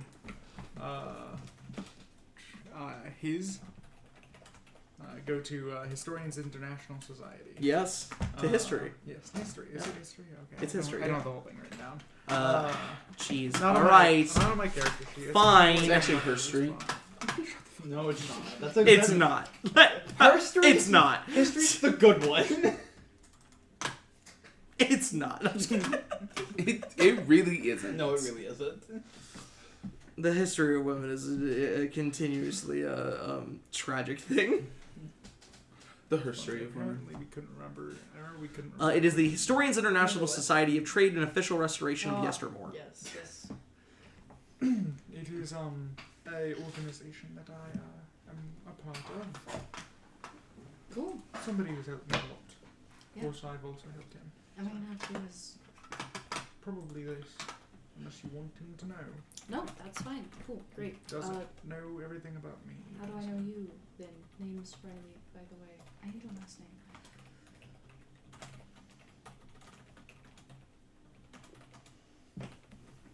Sorry, I'm not good at coming up with names. Brown. Riley Brown. It is one of the most common last names in America, though it is not too common that it would draw suspicion. Like Smith. Understood. Only Smiths name themselves Smith, or aliens. And you are not an alien, What? or a Smith. I'm so lost. Anyways, Riley Brown. Alright, yes, we can see to that then. Perfect. Sorry, you just surprised me. I wasn't expecting this or you that quickly. I'm glad. That's good. So, that's... I suppose that is good, if that's a little yes. Yes. You will get to meet my patron, as it were. That's what I think Patron of it as. in certain work that is. Alright. Let's just get going. Understood. What is this sound Here. that keeps happening? It's fine. Okay, got it. Yes, he has me do some work for him, but I need him to contacts that he provides me. Sounds good. So, yes. Guys, we're gonna go see him. Okay. So we can try to get that moved up. Wait, so how do you know me again? Hold on. Family friend? Doesn't matter, he's not going to ask questions. No, he No? might ask that specific sure? question. Okay.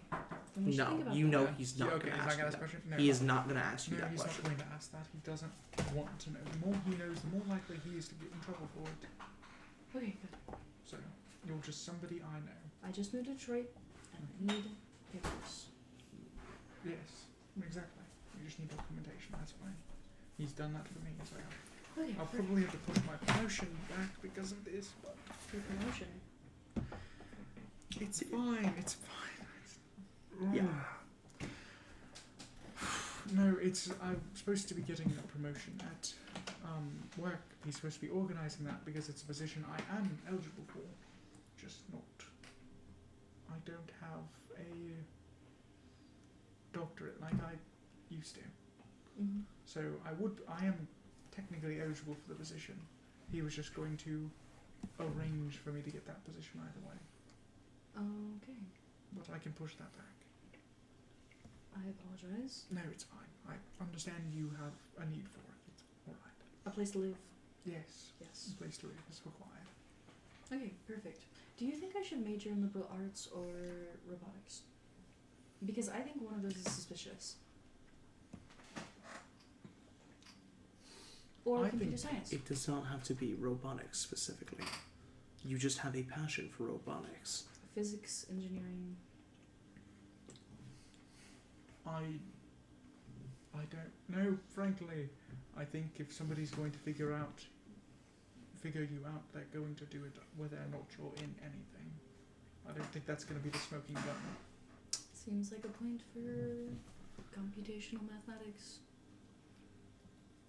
All I'm saying is a generalized degree, like a liberal arts degree, it benefits nobody. Not the robot in your head, like a physics degree might.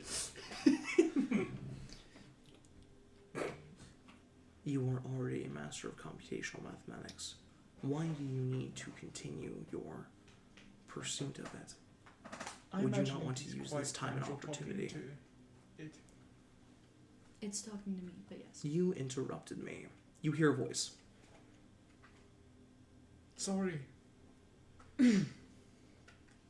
Yeah, you realize for the first time that just... You thought literally only Kai could hear Symbionics. You don't know how sound just emanated from you. Okay. Has that done that before? Yes. Okay. Just only with one person before, so. That was actually a first. Hmm? That was a first. What have you been doing to Kai then? I've done nothing. What? No response. Great. Just hear That's him? not ominous at all. Cool. Great. Your friend. She hears and speaks to the unseen. Yeah, that's it. It's so Huh. funny. How would that work? I take liberties. Yeah, that's fair. That's fair. She talks to ghosts. How does that work? That's her power. Yeah, but how? Are Yeah, but ghosts- how's her power allow her to talk to ghosts? I'm pushing the limits. I'm Okay, pushing the okay, Yeah, limits. no, that's fair. That's fair. Yeah, as we will Like take your the shape bus Yeah. to history. Good God! Don't say it was such a fucking grimace. Ugh, Public transportation. Hannah, don't say that's a bad look. That's a bad look for you. It's It's a bad look for Quentin. yeah, that's fair. That's fair. You arrive just outside. You actually, the bus stop is like nowhere near the gate because they petitioned to have the bus stop that was here removed because they were getting undesirables. Getting. That's tough, Hannah. That's tough. That's crazy. That's tough. As you guys have to walk a few blocks before eventually arriving to large black iron gates and a large fence going around a property tucked between two larger buildings. A green grass lawn in the late November, early December of Detroit weather. How the lawn is so green, you have no idea. Of this, what looks like 3-story, like red brick, like mansion estate. The kind of building that looks like it has wings to it. You know what I'm saying? Like a beautiful tiled roof and everything. Statues of lions sitting out front, the front steps, but far behind the safe gate, as there is an electronic scanner attached to the gate. Yeah, This we'll is put my crazy. back to it. Like ridiculous. Just a explorers club, for a best way to put it. Archaeologists, historians, the sort. Bless you. I thought people who did those kind of things didn't make a lot of money. Either don't or they do. You can make it depends on the type of person. You know You that. usually get old, and that's when you start making the money. So are you jealous of types like this? To some extent, So are you looking up Rodney Becker? yes, He seems pretty successful. he does, doesn't he? Mm-hmm. All right, let's go in. You walk through the gate as you climb the steps. The two lion statues almost side-eyeing you as you walk past. You go to the large door that opens before you ever step close to it, as on the other side of it is this truly ancient-looking man. This man who looks like he is seconds away from dying, wearing a butler's uniform, as She's. Hello, Master Quentin. I see you brought a guest. Yes, I need to be seeing. Do you see? Archibald von Groschen. Yeah. I need to be meeting. We both need to be meeting with Archibald von Groschen. He has a Vaughn in his name. Yes. This is ridiculous. You do not seem to have informed him of your coming arrival. That is true. It is a bit of a emergency, as it were. I'm certain I have to be here. It's probably better, yes. Archibald von Groschen is a rather charismatic man. Connections, young child. They get you everywhere in life. Yep, that's Quentin. My connection to living. Master Quentin will one day be a connection like the Master Groschen. How did he achieve the title Master? Master is a term used for all members of the Historians International Society. Fuck, I can't do it off rip. I'm so I thought I could. I had confidence, but I can't do it. Where the fuck is it? Historians International Society. Uh, No. Is it in the Quentin document? That might be where it is. No, I just read it. I literally just read it. What the fuck? Of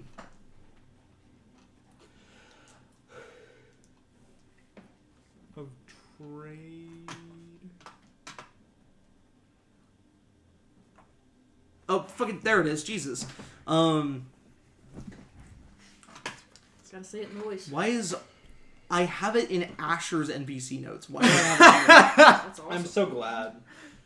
It's because Oh yeah, absolutely. No. I always felt that was more important to Ash's character than Quentin's. Yeah, me too. Anyway, it's the Historians International Society of Trade and Official Restoration of Yestermore. So, what he says is, Master is a title used for any active members of the Historians International Society of Trade and Official Restoration of Yestermore. Oh, and how do you become a member? You must be referred by an active member, and then you must go through a rigorous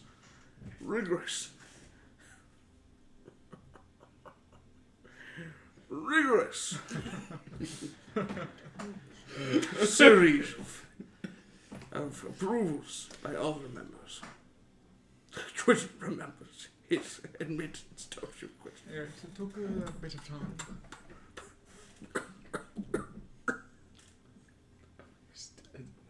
I'll reach over, pat him on the back. Thank you, Master Quentin. Yes, of course. As a butler, it is my utmost priority to ensure the dignity of our active constituents, and thus the title Master.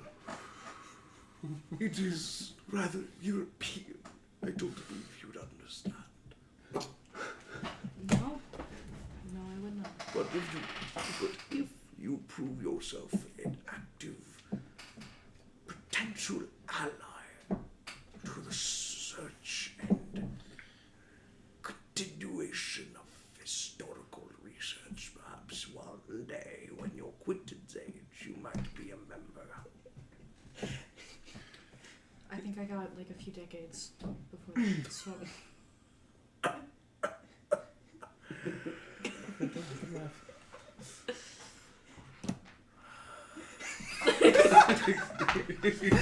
So the other master, Archibald, your contact, please. Yes, I'm sorry, I forgot you were here to see the master. Walk with me. He slowly turns as you hear his foot leaves the ground, and then fucking 2 full seconds later, then it hits the ground as he takes a step. I can see you aging by the minute you're here. Stop doing that. You're very funny. That's ridiculous. What do you mean? It's What- ridiculous. You're holding your chin like 2 inches up higher than you normally do. The whole eyebrow I'm a lot thing, more the laughing. I'm a lot more comfortable here. There's than I no way am. you're more comfortable doing this. Speaking of which, Master Quentin, Yes. you shan't see Master Archibald Valgarosian Fifth in such layman's attire. Yes, of course. We have a suit on standby for you as per your tailored results. Thank you so much. Of course, just please to bring one by, so we may always have one on standby for you. Yes, of course. Just down the hall. So do I need to get rid of the neck pillow? What? I just like I do my whole outfit. No, it's fine. I'm not a member. Yeah. So Quentin's gonna go in there, not change into the suit that's still there, just change his clothes Yeah. into his suit. To like synthetic materials Yeah. and stuff of a copy of your suit. I feel like your actual suit, like the one that you don't wear when you have like a like hero stuff or to do or whatever. But I feel like you do have like a proper tweed jacket. Yeah. But yeah, you create a synthetic version of your suit. Alright. Yeah. As Quentin will walk back out. Lightning fast in the wardrobe, Master Quentin. Yes. How embrace. Undo Archibald's study. Of course. You guys are eventually led to Yeah. Archibald. I'm tired of doing this. That'd be fun. Yeah, great. As you guys arrive to Archibald von Grosjean's, von Grosjean the Fifth study, you were led in there. He's not currently present, but will be here soon, as you were told. It is this like traditional, like if you're imagining like a rich noble's study with like a fireplace, 2 chairs. Like two armrests, like a coffee table, and a bear skin pelt on the floor. Like whiskey glasses immediately out, and like a decanter, and like just books and books lining the wall. And you see that in the corners of 2 of the walls with bookshelves, you see that there are like podiums with like busts, like carved, statuesque busts of like what you believe are active members of the Historians International Society for Trade and Official Restoration of Yestermore.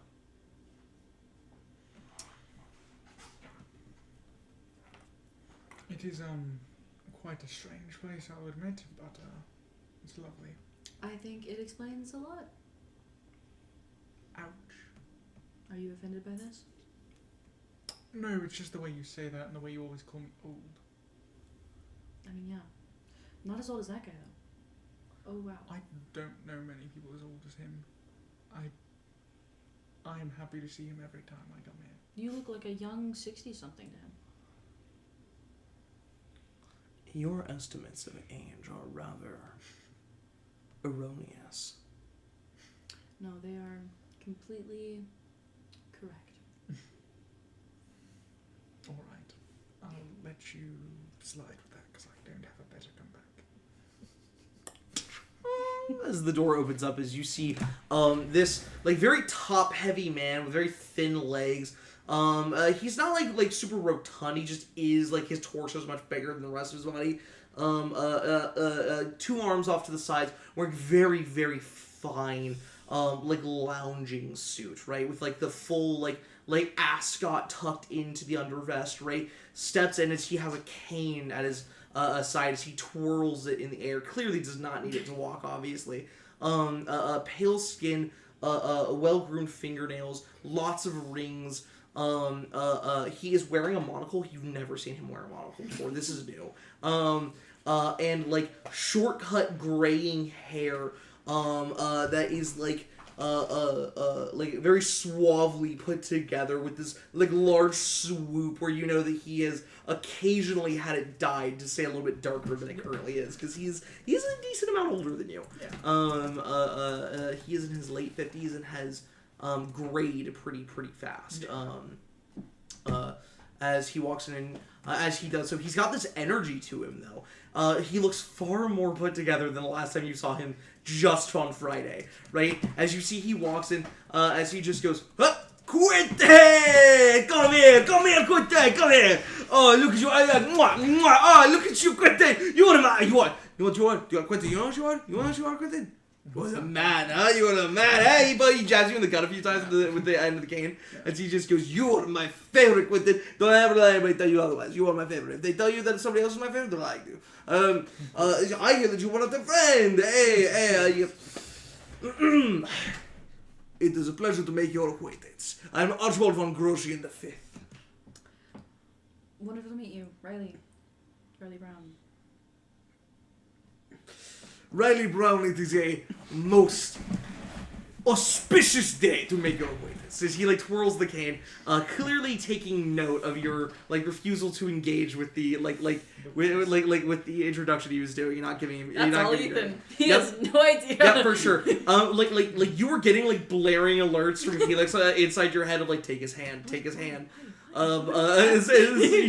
end up not. As you see, he takes it away, and like he notably like takes note of something. You catch that, but you don't know what he took note of. As Helix just goes, and you have failed at the QuickTime event. QuickTime event. As Archibald just goes, so what do you need help with? I know that you don't come to Archibald for Crochet the Fifth if you don't need help. I understand what people think they need me for. Okay, I have a very specific place in history. Okay, in multiple ways, multiple meanings. My name when I die is going to be carved on the side of a mountain. Literally, I already have that project in the works. I'm not some sort of a narcissist. What do you need, Riley? Yeah, I am new to Detroit and I need some documentation. Documentation. You know, Okay. nowadays we all lose documents. Yes, of course. Everybody loses documents. I know. I understand. No need to clarify anymore. I understand really. Yes. So I'm going to need the name that you want. I'm going to need you need to give me something, right? Well, what city are you from? Where'd you live before this? Even if it's not real, I don't care. I'm not one to ask, right? Problem. I'm in a bit of a backlog at the moment. I'm only going to be able to get you this in probably about 2 months. 2 months work? 2 months good for you? If at all possible, I'm alright if you have to push back my promotion. You see, he starts pouring himself like a cup, like a mug of coffee from like a nearby like pot that's already going. As he just goes, push back your promotion. What for? What do you need to push it back for? This is just more of a high priority for something, if at all possible. Okay, what type of time frame are we looking at? Right? Likely I would have to change your upcoming promotion. Look, we do what we can to help out. What kind of time frame are we looking at? I believe you said it was 2 weeks. He just spills coffee out onto the floor. 2 weeks! You want me to fabricate an entire person in 2 weeks? I have to start classes in January. Oh, yes, she's got classes in January. Oh, I'm sorry.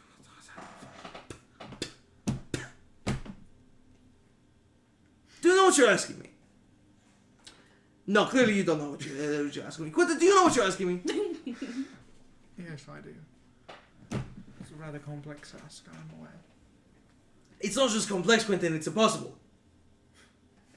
I don't think anything's impossible for you. Quentin.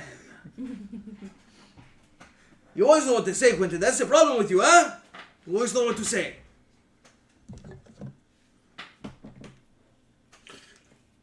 I've seen you do far more impressive than this. Quentin, stop. I know what you're doing. I know you're playing me. I know. I kinda like it, but I know. Okay? Woo! Quentin's not the only one who can do work. He takes his monocle off. Sorry, my want for people to like me is so much stronger. I want to do a good job. Yeah. So I just want to explain It to actually you doesn't what you count. just said through motion.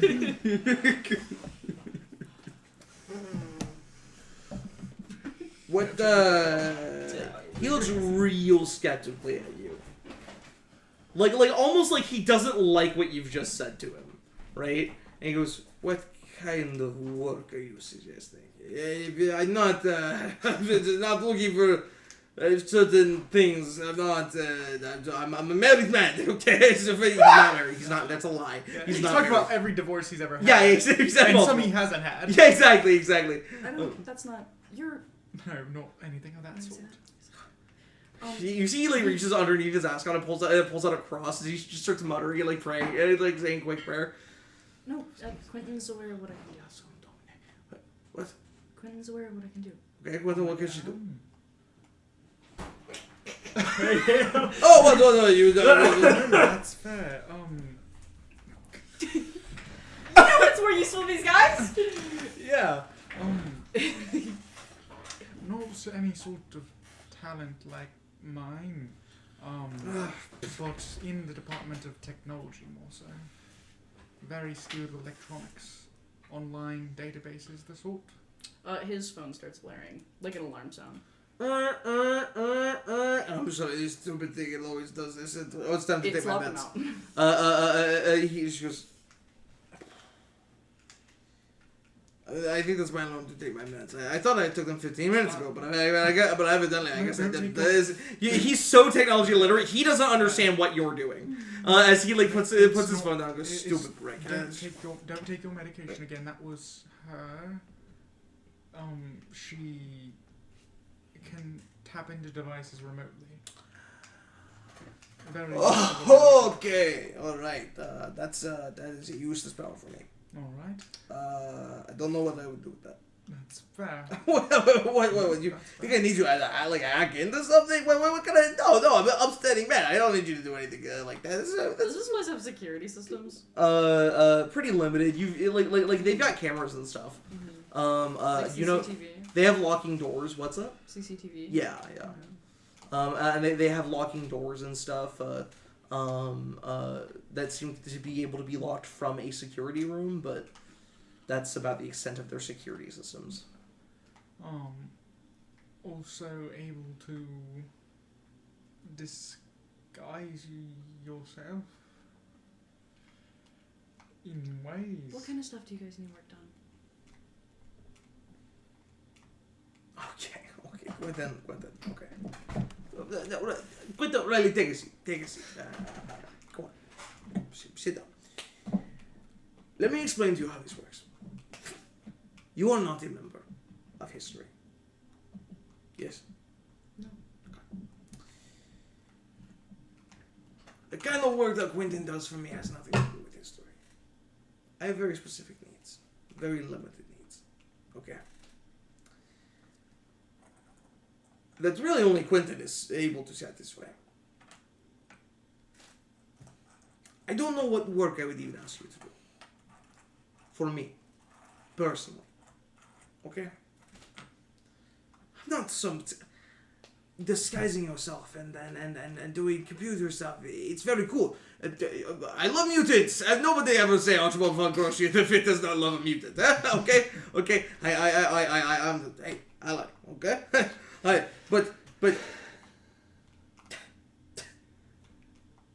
I have no need for that. No skill sets. That doesn't mean that certain people don't need help. Okay?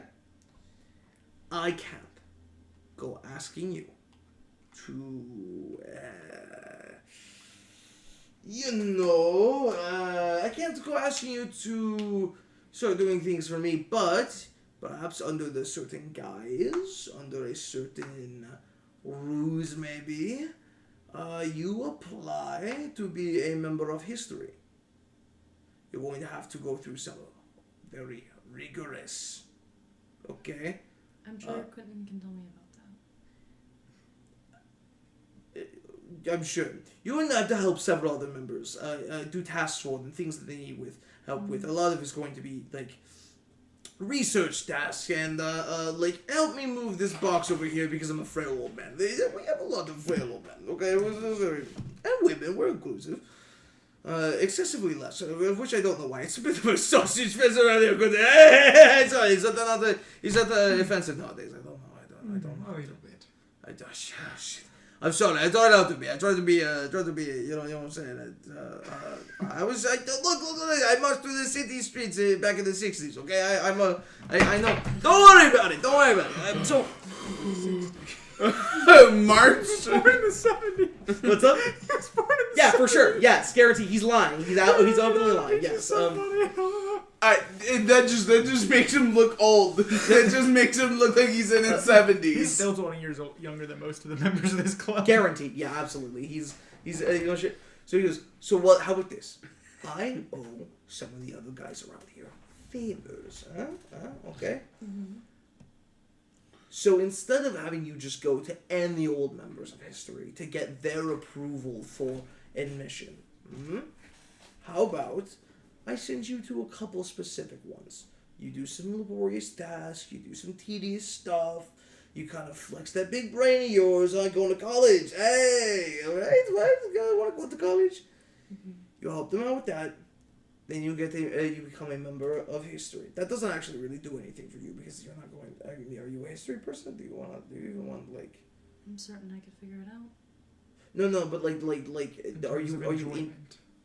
Enjoyment. Yes. This is like a club for people who love the. Look, I spend. If you want to know something, I spend $3.5 million every year funding historical research. $3.5 million. Yes, and that's just the base. If I find a new study program, research development that I like, I invest in. This is not just a place for historians; it's also a place for people who want to fund historians. Do you understand? Yes. That is the point. There's also there's a specific trade network and everything, but that is a higher level stuff. You're going to have to be in your 40s before you get around to that. Even Quentin doesn't have access to that stuff. No. Quentin's an entry level. I would like my hair to grey a little later. Quentin. Anyway, but for an entry level member, this would really do nothing for you. Besides, give you connections. That connection's pretty good. Already pretty good. But other than that, that's not really useful for you. But you help these people out. You do favors for them. And I am going to have to push back your promotion, Quentin. I understand. That's fine. Because the money that I'm getting to kind of smooth things over with that, if you need that documentation now, I'm going to have to take it from there. I understand. So you help a few people out over the next week or so, and then, again, push back your promotion. Yep. Then I will try. I cannot promise you 2 weeks. That's crazy. But I can promise you as soon as I can get it. Okay. I like you, Riley. You're quiet. You don't talk over me. That's a pretty good start, okay? Other people around here are gonna like that. Quentin he knew when to shut his mouth. That's why he got in, okay? Mm-hmm. The longer you're here, the more people will start to respect, you respect your voice, respect what you have to say, and the more kind of millions you have to toss around, right? Yes. And trust me, right now I'm smooth sailing. I'm cruising, Quentin. Thank you, and he kind of nudges you. So if you're looking for some of that under-level work, I got nothing for you. But we got real, just genuine, tedious shit that's got to happen around this place here. That you work on that, I'll get you what you want. Okay. Yes.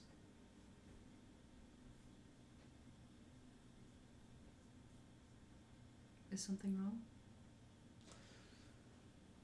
There is a small thing I'm very confused about. This is not really adding up. Quentin, when did you start talking to women? Hey, look at you! Oh, I'm just kidding. He takes you and he kind of squeezes you, wraps his arm around you, squeezes you, and then he just goes, I just You're like, look, ladies man, this one, kind of folks going in the side. Not that I'm implying anything between you. Yes, please Trust don't me, do you're that. far too. That's- You're far too young. You're far too young. Yes. Respectfully. Oh, your whole future idea.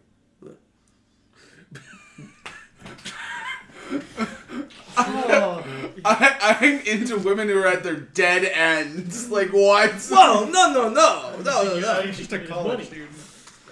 I know. It's- Okay, first person you're going to want to talk to, first person you want to talk to is Gerald Reeves. He'll be back in town tomorrow, so you can talk to him.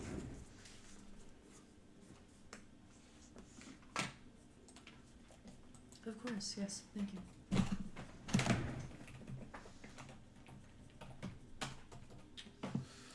Is Archibald a registered mutant at all? Is he Oh, you want to registered? scan the registry? Yeah. As you start to like move through it, the registry's pretty massive. As you start to like try and like sort faces and everything, you get a partial match for a like facial recognition of somebody who looks like him, but is like very obviously not like Archibald. As you do not find the name or the identifying information for a person named Archibald von Groshen V. But the guy you find that does look like him is like has no last name, just a first name listed in the registry. No like identifying like information. But you see he's got like mutton chops going on, a shaved face here, but like mutton chops like down the sides. He's got like the same he's got the same graying hair. He looks in the same age range as Archibald. Same graying hair, but it's like messy and off to the sides. And he's very clearly like wearing like what I would only describe as like distressed clothing. Like a person who's down on hard times. But what you get is that his first name seems to be Grosh. Grosh. Like GR. The only name listed is GROCH. And what is the power?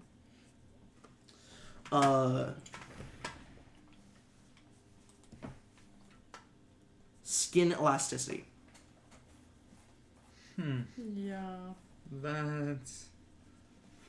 What does that mean? You don't know, it's not listed. Oh. The registry doesn't have. So the registry only has that much information for people who like Yeah. willingly Willingly registered, yes. Or were forcefully registered. But like this seems to be a partial registration where what that means is that they got video evidence. Like the picture he has isn't like a mug shot. This is a picture of him like walking down the street captured by a CCTV camera. Right? That they have so this is considered a partial Like I registration. found stuff about your boss. Yeah, which means it's probably not a full envelopment of what his power is as well. Yeah. Skin elasticity, so it's an uncomfortable closeness to youth, like of how to look younger or how to look older. Actually. Yeah. Yeah, I just got him. Yeah. All right then. Gerald Reeds. Reeks. Reeks. Yeah, with a G. Yeah, I just weird this whole thing. Any way I can contact him? No, he'll be here tomorrow. Just swing by with Quentin. Actually, Quentin, I mean, you're pretty busy. Tomorrow's Monday. You got work tomorrow. Hey, look. How about this? You see, he pulls out a card. He hands you a blank business card that just has a 10-digit number on it, and just goes, "This is a phone number. Okay, you can reach my personal assistant. If you need back into the building tomorrow to meet Gerald Reeks, all right, just call my assistant. My assistant will lead you in. Will be my assistant's guest. My assistant is also a member of history, so she can let you in." Awesome, thank you.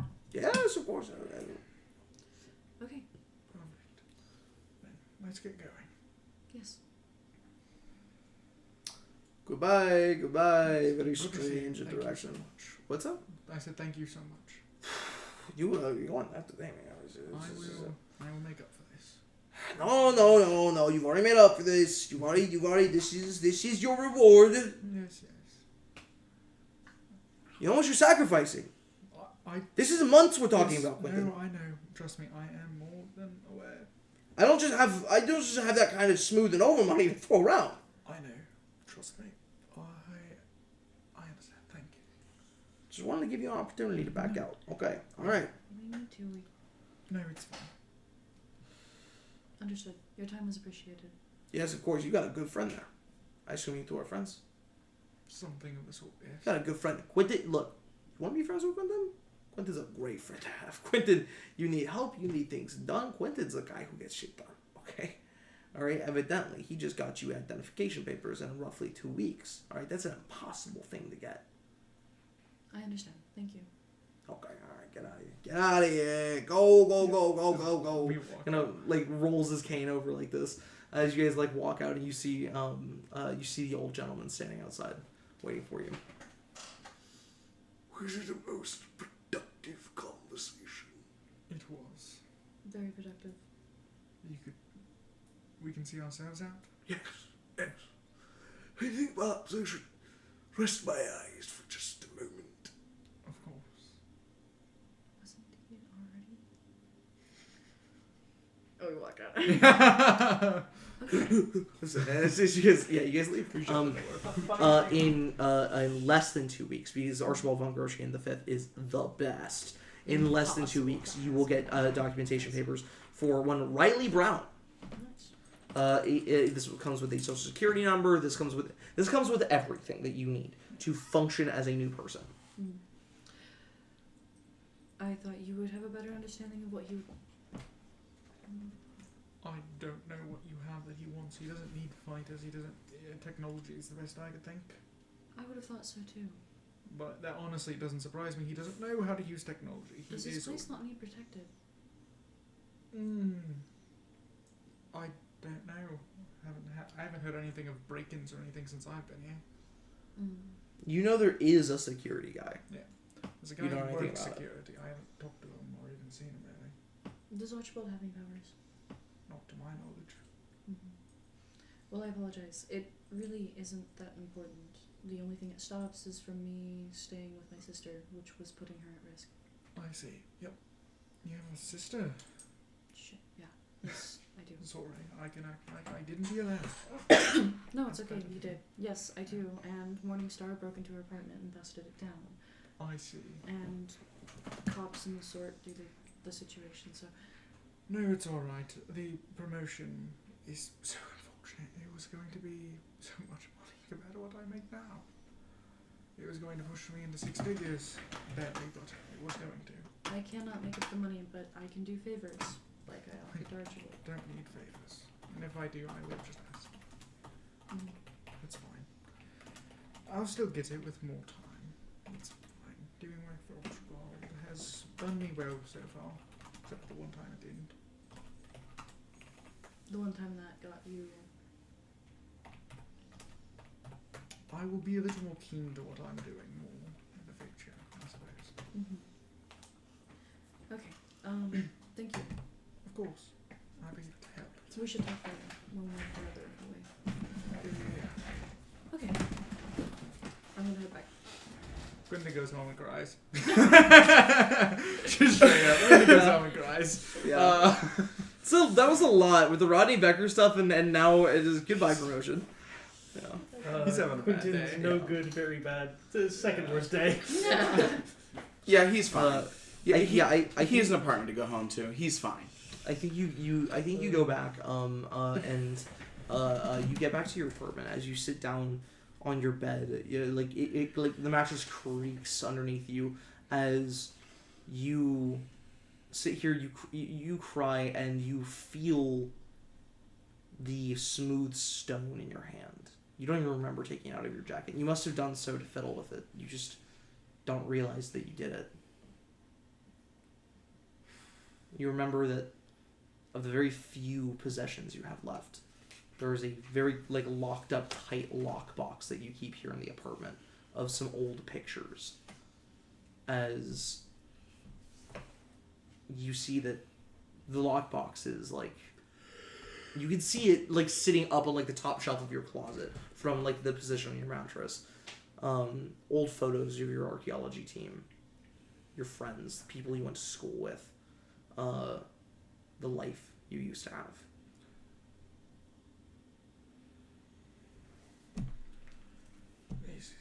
Right. As we cut away from the scene.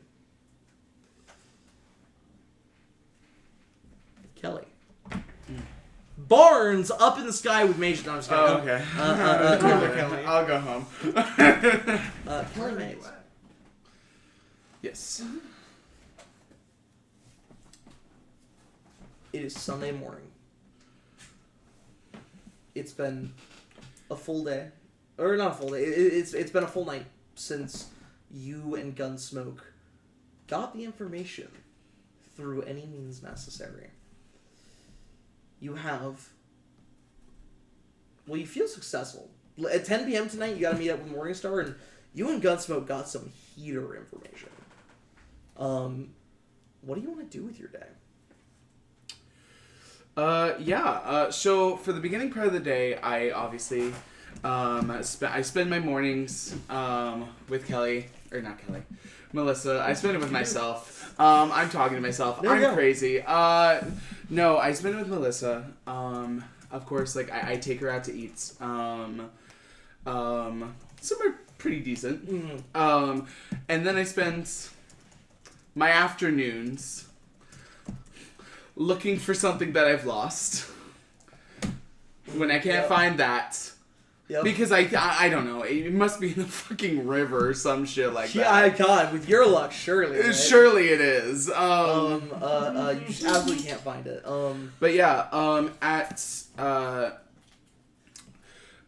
closer to the evening, probably getting closer to like 7 p.m. I'm parking myself near a bus stop, nearby the orphanage that I just visited today. You do so. You park yourself. Actually, sorry. In order to make this work, Yeah. we're gonna rewind a little bit. You did on your Sunday morning. You did do all of the stuff that you just listed. We rewind to late Saturday night after you got all of the information with Gunsmoke. Yes. Right. We're gonna rewind to that because what you're looking for only comes out between midnight and 3 a.m. That is fair. So I want to make sure that like we're following like the time frame of that, right? You know this, right? So last night, I think Sunday morning you're reflecting upon what you did. Yeah. Right. But Saturday night. Saturday night. You park yourself. You stand on a rooftop or on a street corner?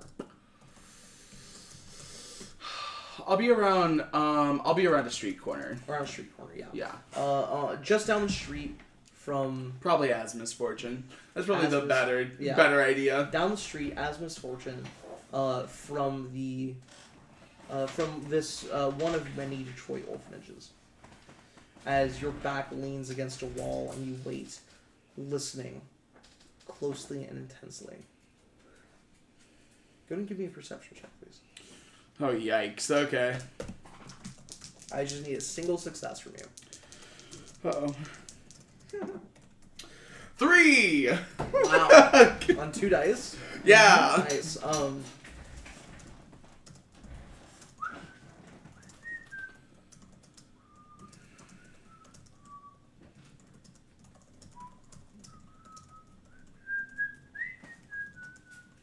Yeah. The familiar whistling and sound of footsteps clicking on pavement. You notice that in the last 15 minutes, not a single car has gone by.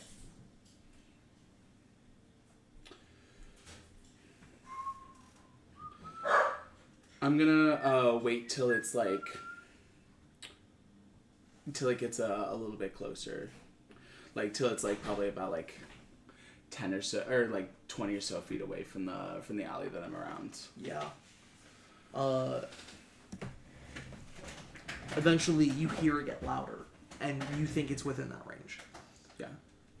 I'll step out from around the corner and turn over to whoever is whistling. Yeah, you turn over to like look at this person as you see a slender, lanky figure, wearing a very fine, if not a little old-fashioned styled suit, with a like tight collar and a suit jacket buttoned up with not quite full coattails, but like the lengthened edges and trim of an older style suit jacket. He's wearing leather gloves as he twirls a very simple walking cane in his hand, as he's wearing a brimmed top hat, not super tall actually, fairly short, shorter than what you're imagining when you say the word top hat, but not to the point where it's like a fisher's hat or anything. Yeah. It's somewhere in between that. Okay. It's this very older aesthetic. You see, he has a pale skin, facial hair black, goatee, and a mustache that comes to the side, kind of outstretches a little bit towards the cheeks. As his nose is very slender and has a bit of a hook in it, almost like a crook of the nose, right? As it's long and hangs forward on his face. You can't really get a good look at his eyes, just the way that the street light behind him is silhouetting him. That you just literally, there's just not enough light. Yeah. As he's whistling still. Yeah, as the whistling stops. Hey, lovely tune. What's it called? Dead Man's Folly. A good song from many years ago. Man, I should listen to it sometime. Sounds like a real interesting one. So, that'd be hard to do. Really? It's rare. Hey, who knows? If luck will have it, I might just stumble across it. So, good night for a walk, huh? Every night is. Don't you agree? Well, in a place like Detroit, it can be a little dangerous sometimes, don't you think? Detroit is not dangerous, child. Oh? I like your get-up. Thanks. Reminds me of a simpler time.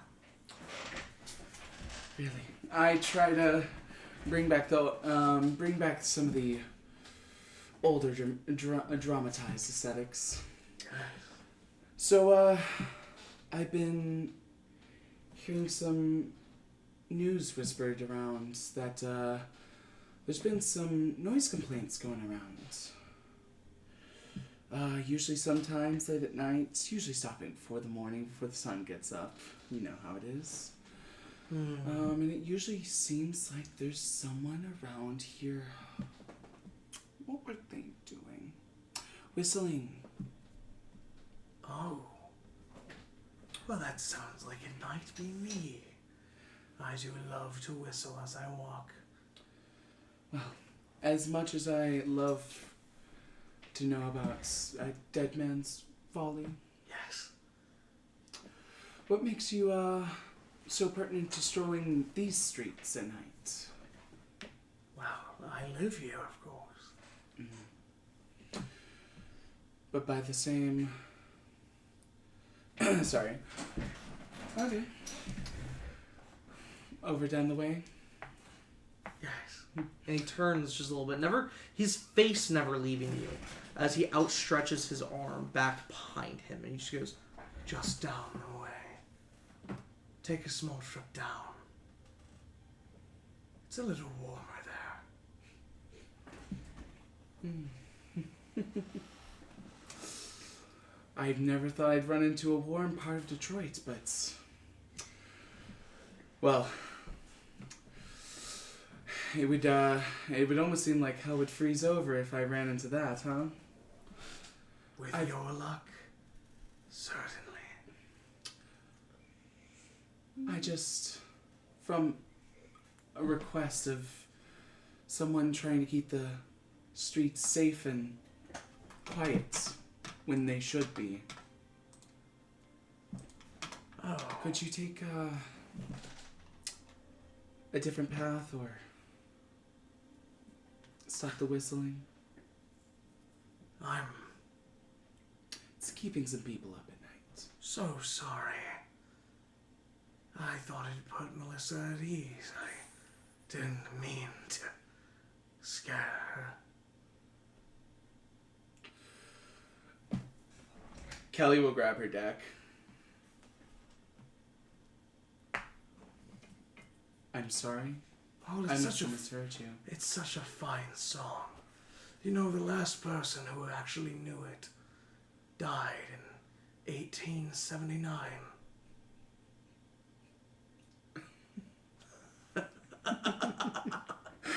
I jest. I still know it after all. But, How do you know her? Melissa, oh, please. I've known her since she was a small child, ever since birth. No, you didn't. Yes, I promise you I did. Kelly, I've known you so well for so long, so intimately. Wherever you find yourself home, so do I. She'll take a few steps forward and she'll draw out her cards. I love what you've done, by the way. Did you draw a good hand? She'll use resolve. Yeah. And she'll take her cards and she'll throw them to the ground. Okay, yeah. Another healing. 2 healings! 2 healings, there you go. I'll use another one. Your Yeah. luck is As truly you start atrocious. cycling, so what this looks like, by the way, is you frantically looking for the cards you need as you are dispelling magical energy as fast as you can. You know you can only do this a few more times as you start burning through this. I'll use my last one. Fuck, really? Yeah. Wow. You can't do this again. It's now or never. As you start pulling cards, you Yes! pull the cards you want. You immediately you feel it's gonna be okay. It's gonna be all right. You look up and he is inches from your face.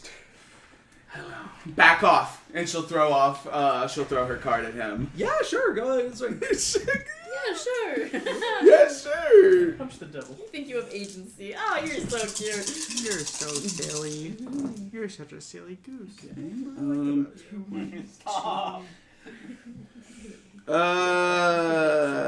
Five.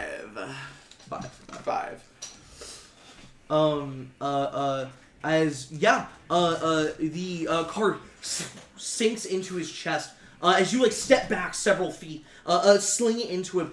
As you see the streetlight above him shatters as glass falls down around him, and at the same exact time, a brick falls from the rooftop nearby, just teetering off the edge. Finally falls, lands down, and as it does so, the glass falls around him in a perfect ring as he moves his cane to his left hand, reaches out and just catches the brick.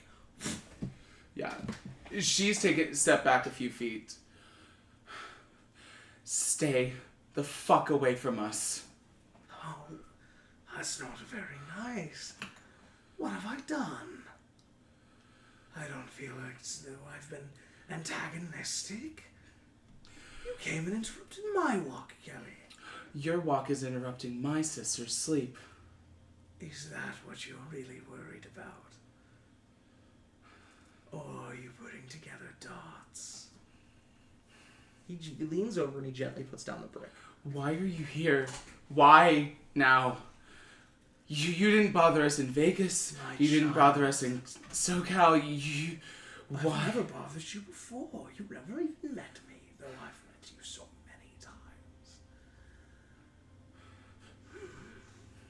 I've met all of your ancestors. She'll throw another card. Yeah, this time he just catches it.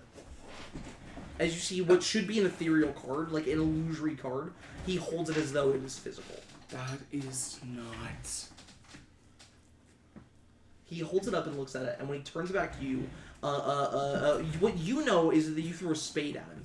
He turns it around as you see a depiction of someone's melting face pouring off of their flesh and bones as he holds it and shows it to you. Oh, I'm sorry. He flicks it, and it's back to a spade. Not a funny magic trick. I never intend to be funny. So what? What are you here for? I thought if it's... Shouldn't you be happy? I am happy. Do I not look happy to you? Enough to leave us alone? Kelly. All those years ago, I thought I had an eternity, or at least a few centuries, until your bloodline ran out of sustenance. And I was right. But what I never could have imagined was that two of you could live at the same time, so close and for so long. A parent and a child is a different story, but you're both nearly adults now. That is rare. And it is so difficult for your family to produce offspring. You have to live long enough to do so. It has been my greatest privilege to nudge these things together. To spill a cup of coffee so a waitress meets a man. To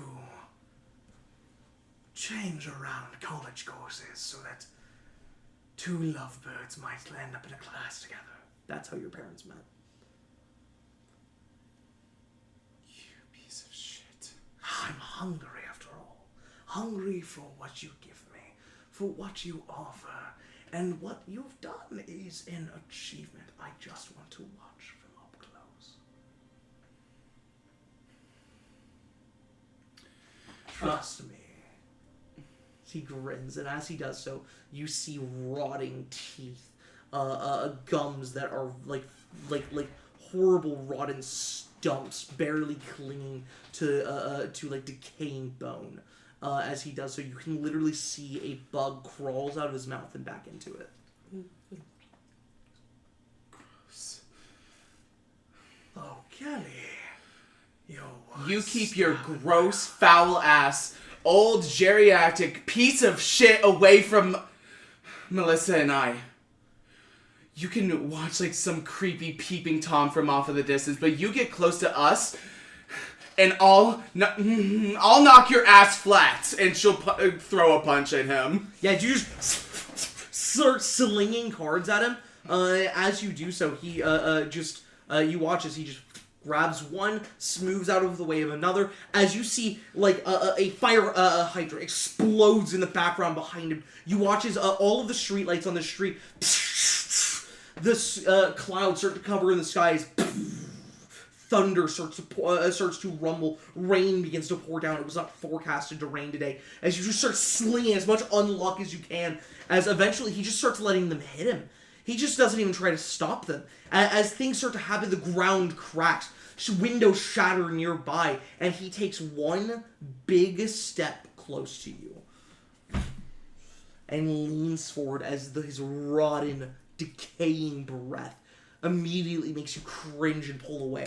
As dentist. a cane reaches forward, this curved handle, as it catches your vest and pulls you closer to him. Your illusory vest. As it physically pulls you closer to him until you're centimeters from his face. As he pulls you in and just goes, Do not forget what you speak to. I am a child of the sinful. I am the offspring of the old and wretched one. Darkness is my home.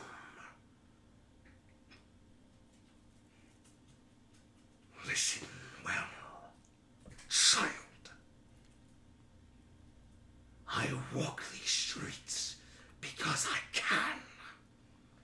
Because I enjoy it. You use such language with me again. It will not be luck that brings Melissa's death.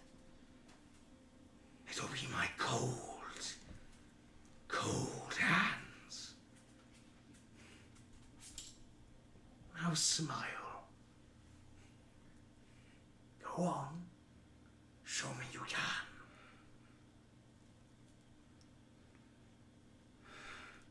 Good. Anger and rage, fear and dismay. They look so good on you. As he unhooks you with his cane.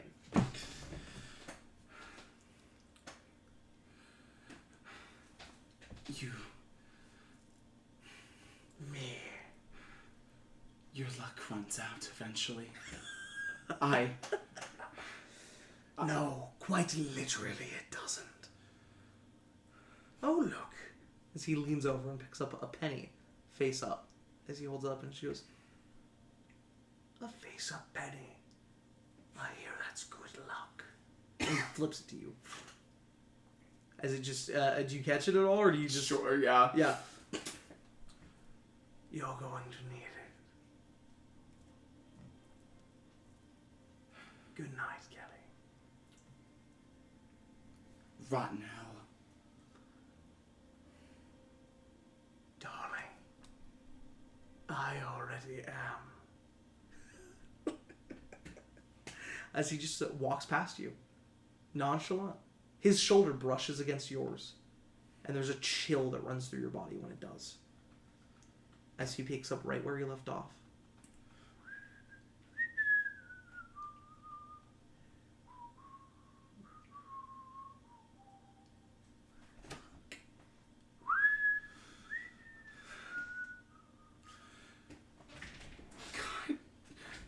Damn it! And she'll kick like a nearby car. Yeah.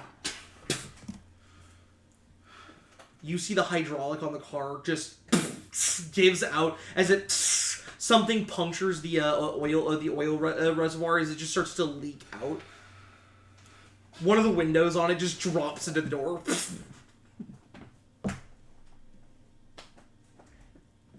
Fuck you too. As you start to walk away, you can't help but look back just to see if he's still truly walking, and you watch as as he makes his way down the street. He just it is disorienting for a brief moment as you're really looking at this in your peripheral. You watch that he is there, and then you are like your vision like doubles for a second as you like pull back, have to readjust, turn fully to look in his direction, and as you do so, you can see double of everything. Where you see one street that he's walking down and another where he's not. And then when your vision kind of refocuses, he's gone. For a brief moment, it literally looked like, as your vision doubled, a corner was made out of your vision. Like a corner of two walls intersecting, right? Was made out of nothing. Just reality overlapping on itself and creating this thing. And that's where he was centered in. He walked into the corner and then was gone.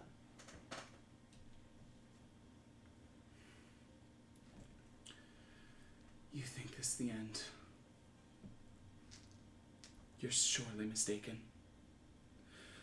I am nothing like anyone you've faced before.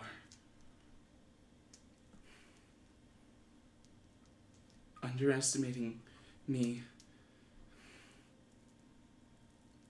and her, that will be your death. Fuck, I need to talk to him. Fuck! You give me... Well, I need something from you right now. What I need from you...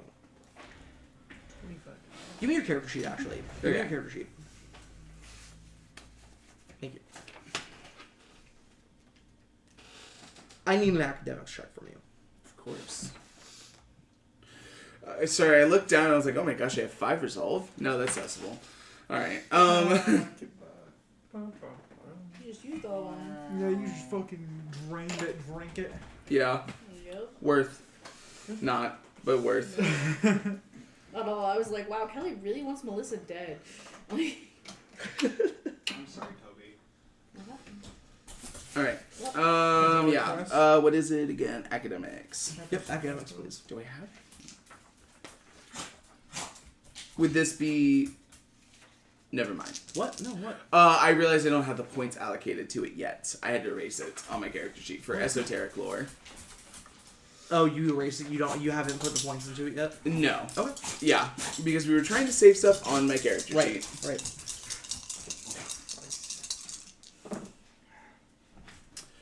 Two. 2. Okay. Something calls back to you. Your mentor, the person who taught you how to harness your unlock, the person who taught you how to tap into that very magical nature of what you are. You remember he knew a lot about demons. It's one of the reasons that you found him. One of the reasons he found you. And one of the things he said was a demon, like, demons should not just be able to, like, they can't just be here, right? There has to be a reason that they're here. Maybe someone called them, summoned them, or they have been given express permission to leave hell. Otherwise, they stay there. That's kind of a big thing. Demons that leave hell without permission cause unimaginable chaos in our world. It doesn't happen very often anymore because magic is, whatever, right? But, like, there are strict regulations on demons leaving hell. There has to be a reason that he's here. It literally can't be what he said. That he's just here to watch. But you do not know nearly enough to understand what it could be. But he does.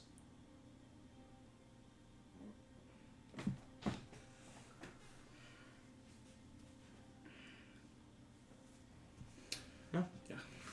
So the thing about Saturday night drains away from you. I doubt you get a wink of sleep after that. Yeah. You spend the morning with Melissa. Do you tell her about this? No. No. She can tell something's wrong, but she doesn't know how to ask, and so she just doesn't. What's up? That's a good call. Oh yeah. As your day goes by, you're unable to find your missing item, and the anxiety of your run-in with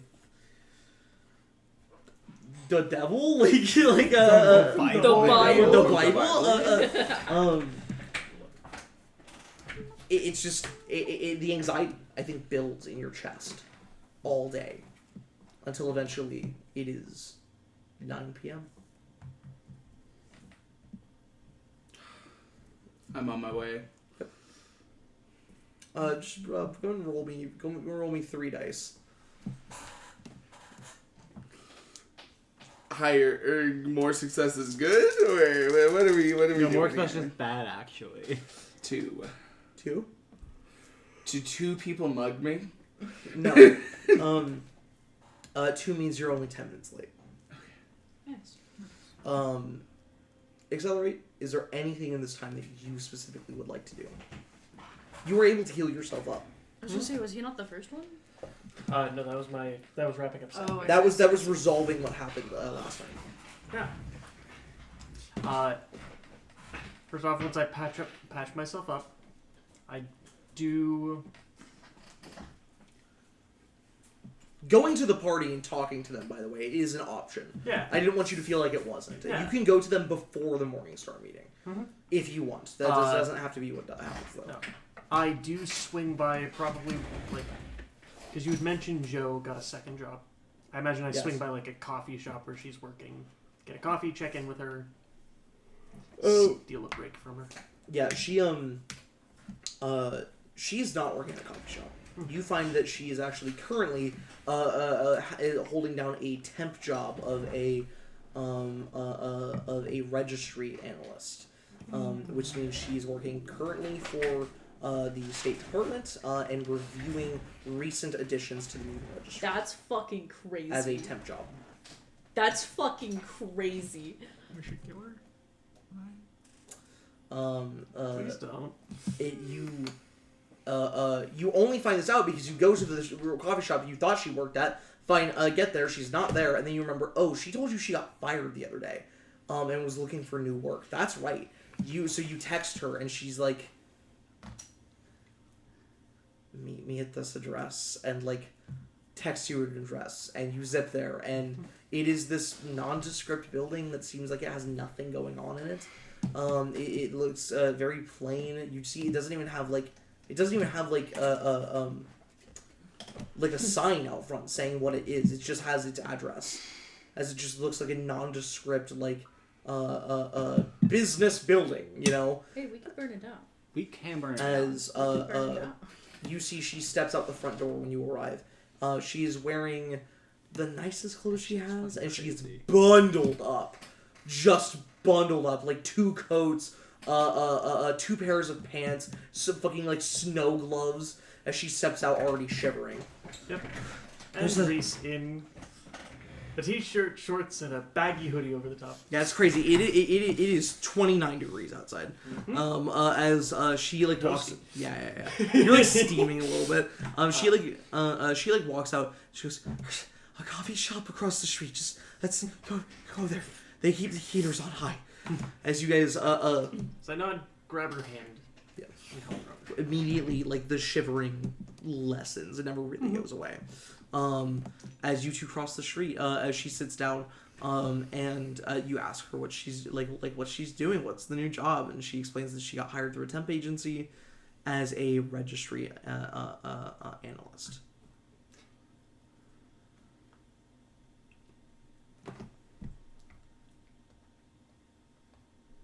I know. I don't want to hear it. It's just temp work. I wasn't gonna say shit. Trust me. It pays more than anything else right now that I can get, okay? And I know that's the only reason they tell you to do that. So you And I'm not even doing anything. All I'm doing is stamping paperwork.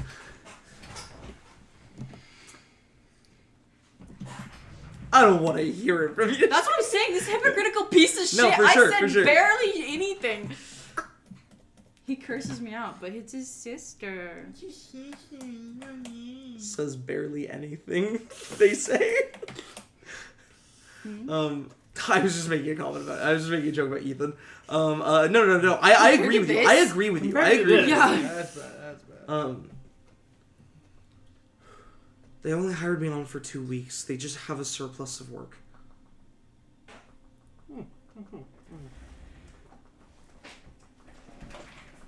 I don't want to talk about it. Can we talk about anything else, please? yeah, sure.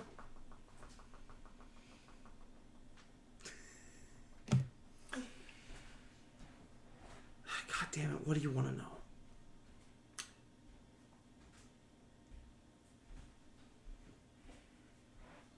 What's with the uptick? What's the what? What's the extra work? Like, why? They didn't have any more? New shit? Don't tell me they're fucking updating it to add more shit onto the list. No. Not that I know of. I don't know. No, but here, a whole neighborhood of mutants who were hiding from the registry got discovered. The news is trying not to cover it, I guess. But like a whole neighborhood of people got found. Shit. Yeah, a bunch of a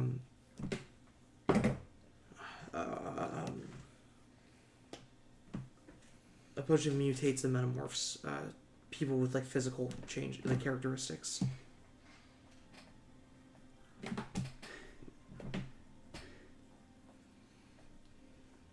What's up? Don't worry about No, it. what's up? No. This is a Briar thing. Do not worry about Okay. it. This will when we pause recording. I will talk about it.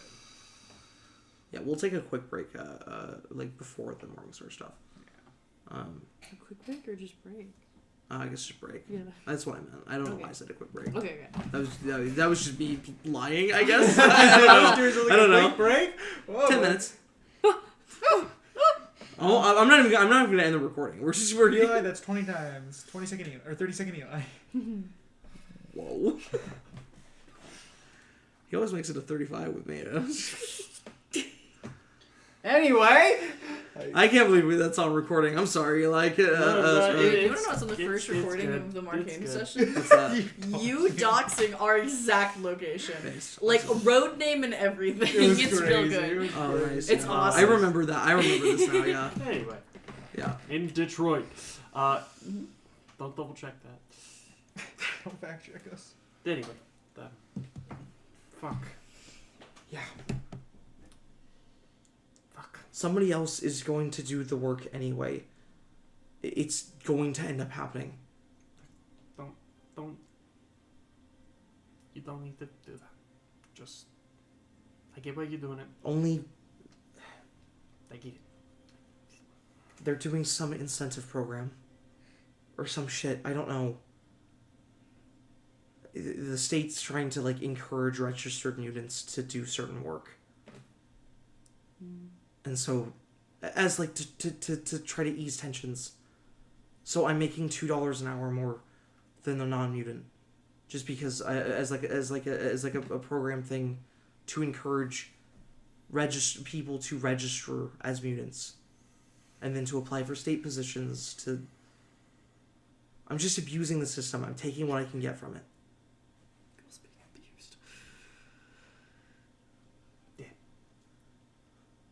These, I mean, this shit's like basically like wage bigotry, so it's gonna like get like nuked by the Supreme Court like any week now. But like it's Yeah, you're only in it for what, 2? You said 2. they no, hired me like for 2 2 weeks. weeks. It's only and I've been doing it for 3 days. Cool. I don't even like work for the state. I work through a temp agency. You asked me something earlier? Anything else? Stop. You're good. Okay? I'm not upset. Not at you. The situation, yes. Very much the situation. You deal with my shit. I can handle this. It's fine. We're good. Speaking of which, any major updates? Are you any closer to getting out of this? Almost there. I'd love to tell you anything and everything, but best I've got is fuck if I know. But I did get. So you want money? Can we buy you out of this? We couldn't buy me out of this if there was a money deal. But no, silver lining. I did what you said. Literally day after. Got myself the cover, and it's gonna be obvious. Kind of, sort of, not really. Obvious in the fact that it's moving fast, but it's not my face. Good.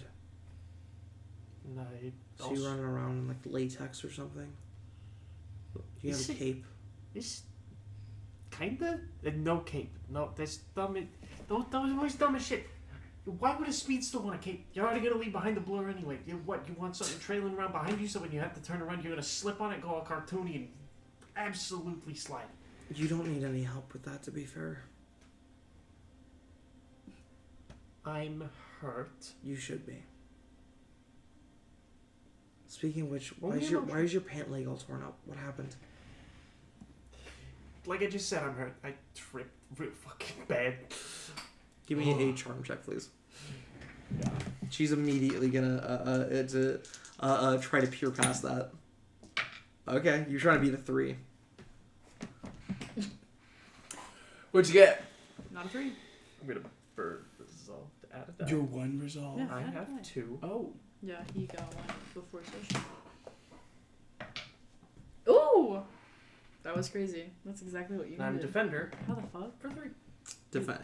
Defender takes as she looks at you, and there's doubt on her face before eventually she gives up because she doesn't feel like she can get any more information from you, so she just believes you.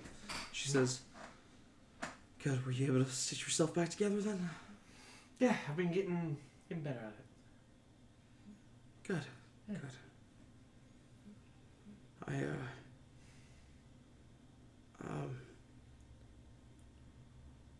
I'm thinking about taking a trip soon.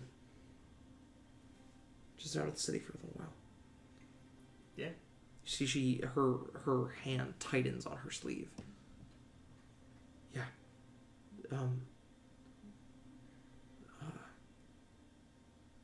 I went to the doctors the other day, and they just want me to see some specialist. It's nothing major. I'm not sick. It's just these things just happen. It's fine. So I'm just trying to. It's the only reason I took this stupid job.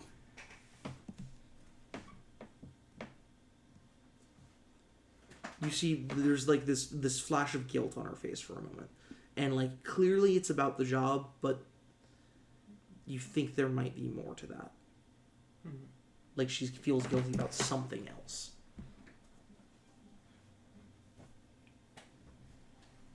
Are you gonna tell me if I ask? It's just a doctor's appointment. It's okay, Reese. It's fine. You just had a doctor's appointment. I know, and they told me I have to go see a specialist. Which means it's more than just a doctor's appointment. They're just gonna run some tests. It's nothing major. Tell me after. If I want to ask questions now, I'm not gonna try and fucking stop you. Promise? Yeah. Yeah, I'll tell you after.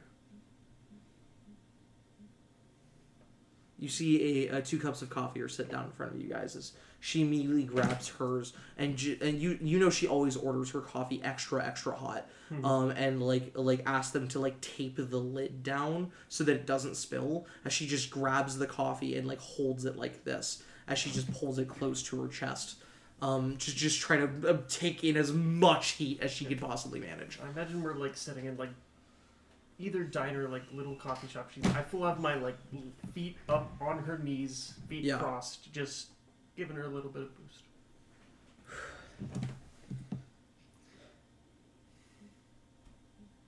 I think I gotta get back to work. Yeah. Okay.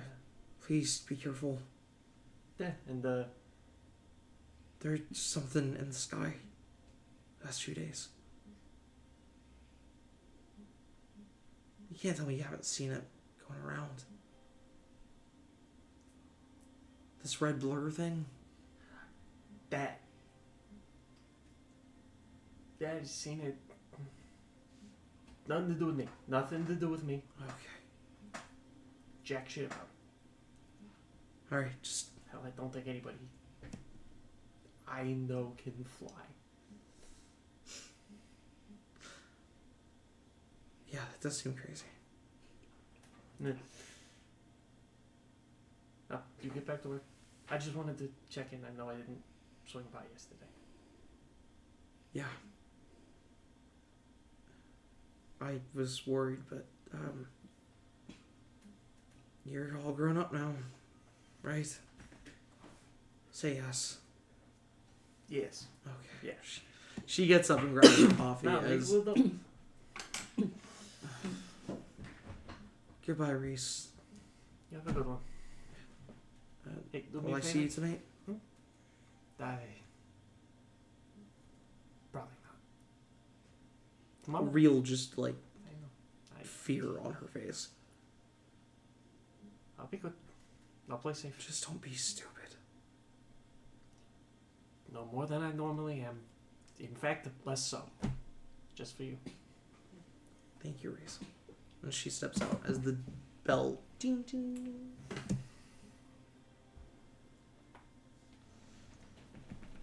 Why am I fucking order espresso when she's gonna come? As Stand up, leave, trying not to break anything, and just as soon as I'm out. as your fingers are like tapping like this over and over and over and over again, you like get up, you're about to, you like are walking towards the door, you like swing it open, immediately almost hit somebody that's walking in. As like the door swings past, just barely grazes the tip of their nose and like spins the brim of their hat as this person doesn't flinch as the door grazes them barely. With how fast you open the door, you could have knocked this person on their ass. But luck seems to have been on their side, as this pale man with this black like goatee and mustache, wearing a short top hat with a bit of a wide brim. Oh. Sorry, I'm sorry. Sorry, you're fine. It seems as though fortune smiles upon us. Please. Yeah. He steps down off the step up to the coffee shop and just goes, Here, young man. it takes your hand, walks down the step a little bit, and he just goes, And be sure to straighten yourself up. as he kind of like adjusts your collar and kind of pats down the side of your sleeve. Yeah, hands go immediately into my pockets to make sure I've got my wallet and phone Yep, for secured. sure. His hands notably never really go near your pockets, but it's a reasonable sphere, right? As he adjusts you, he's wearing a very nice suit and has a cane. It looks a little old fashioned, a little but as he's got like this hooked like handle cane, right? Smooth. It looks very normal. Very normal. You look at his eyes now, and you see they are like, you don't really have anything to say about him, actually. He has eyes, and you move on from the thought.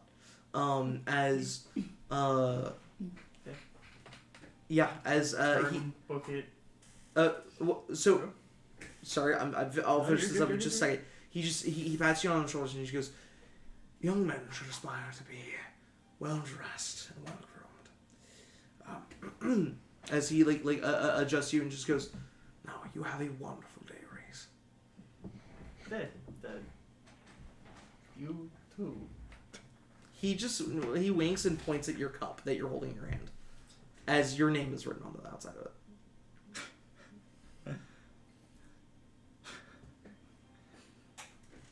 You too. He tips his hat as you turn around to walk away, and there is a $100 bill lying on the ground in front of you. Wow. Ah, shit, my shoe.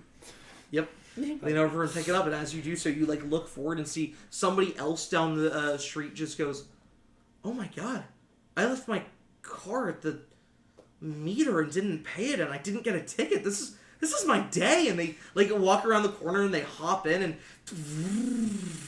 drive away. As you see, somebody else is like scratching something, like this little piece of paper on their knee, as they just go, "Holy shit! Woo! That's $400! Let's go!" As he holds up a lottery ticket and like skips down the street. As you just see, wow, it is a good day to be in Detroit. Holy shit!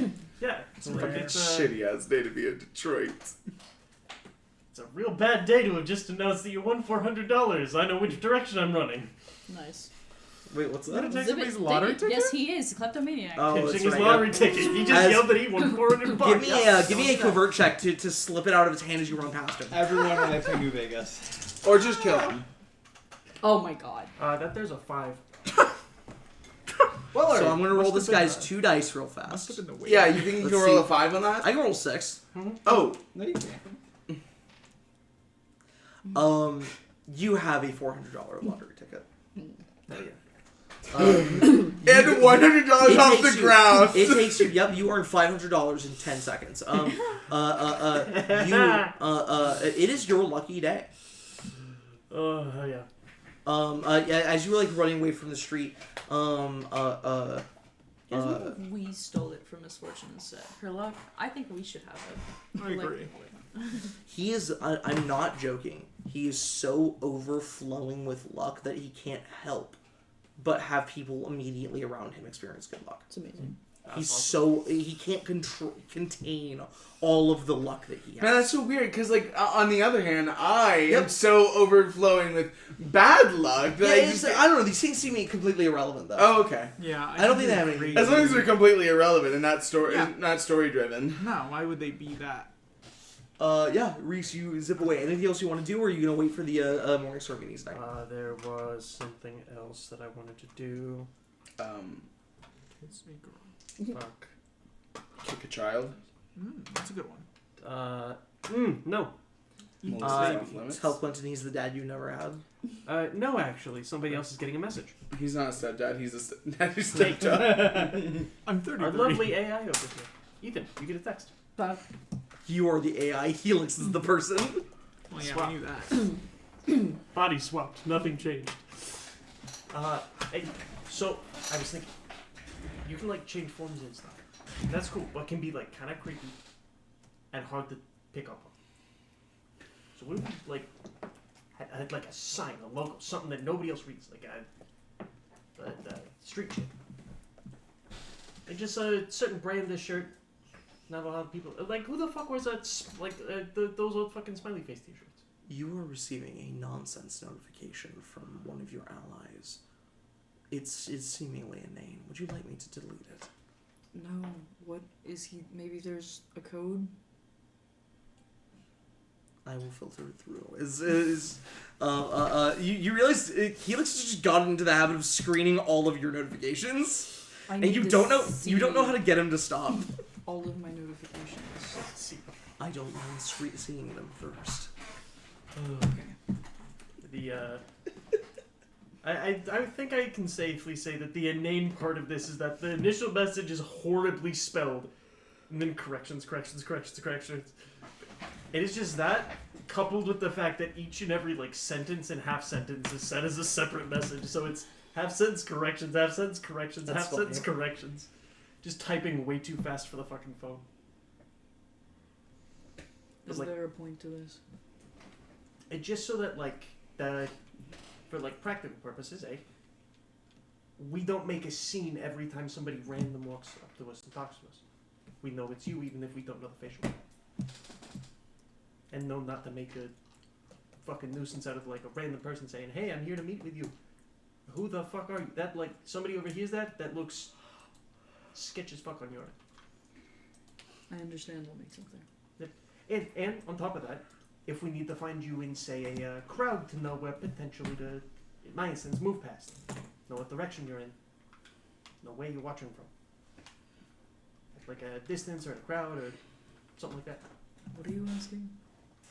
Just like some kind of logo or something, not super common, but like not irregular. The only thought I've got is like those fucking like yellow, like black T-shirts with the yellow smiley faces on them. Nobody ever fucking wears them, but they can be like old and worn out, so someone older can wear them, or a younger kid can have picked one up. Hat with a smiley face on it, or just a fucking yellow hat. I'll wear something with a crescent moon on it. Joe. Black and yellow, but it's Morningstar symbol. Just without the... I wouldn't say Morningstar over text, but yeah. Without the color. Oh yeah? Okay, I'll let the others know. That symbol was a... There's the crescent with the things in it, doesn't it? What? That was No, it's a circle with 7 points. Full circle. So his okay. So his most recent suit is a circle with 7 like triangles around it to look like a star, right, or a morning star, right? But like his traditional symbol is just a 7-pointed star. Oh. Yeah. Okay, I'm already something. I don't know either. I think I've described a hero before that has a like similar symbol. I think you used moon for Morningstar before, though. That's what I'm confused about. I don't recall this. I don't think so. Maybe it's possible. How do you describe the color? It's blood orange. I don't know. Yeah. Whack. I'm not going to sit here and pretend that I couldn't have been wrong in the past and said something that I didn't mean. No, I Yeah. remember the 7-pointed star part. I just thought it was a crescent with that. Right. Then is the 7-pointed star too obvious? You know what you could do, Yeah. right? Since he has like since his most recent suit is a circle with 7 triangles for like 7 points, you could do a crescent out of that circle and then have only like 3 or 4 of the triangles along the edge of the crescent. That could be cool. Sure, That'd yeah, be a cool we'll do design. Yeah. I'll draw it on over break and like sketch a little design of it. Neat. Yep. Cool. Big. Something that means jack all to anybody. Worst case scenario, you say it's a brand logo that nobody knows. The only issue is that people seeing the same thing on a bunch of different people is going to get suspicious. I mean, you see the same kind of brands on tons of people's shirts. I don't know. It's a. I guess if they wear it too frequently. Perhaps you could leave it in innocuous places on your body. Places no one would think to normally look. That's what I was thinking too.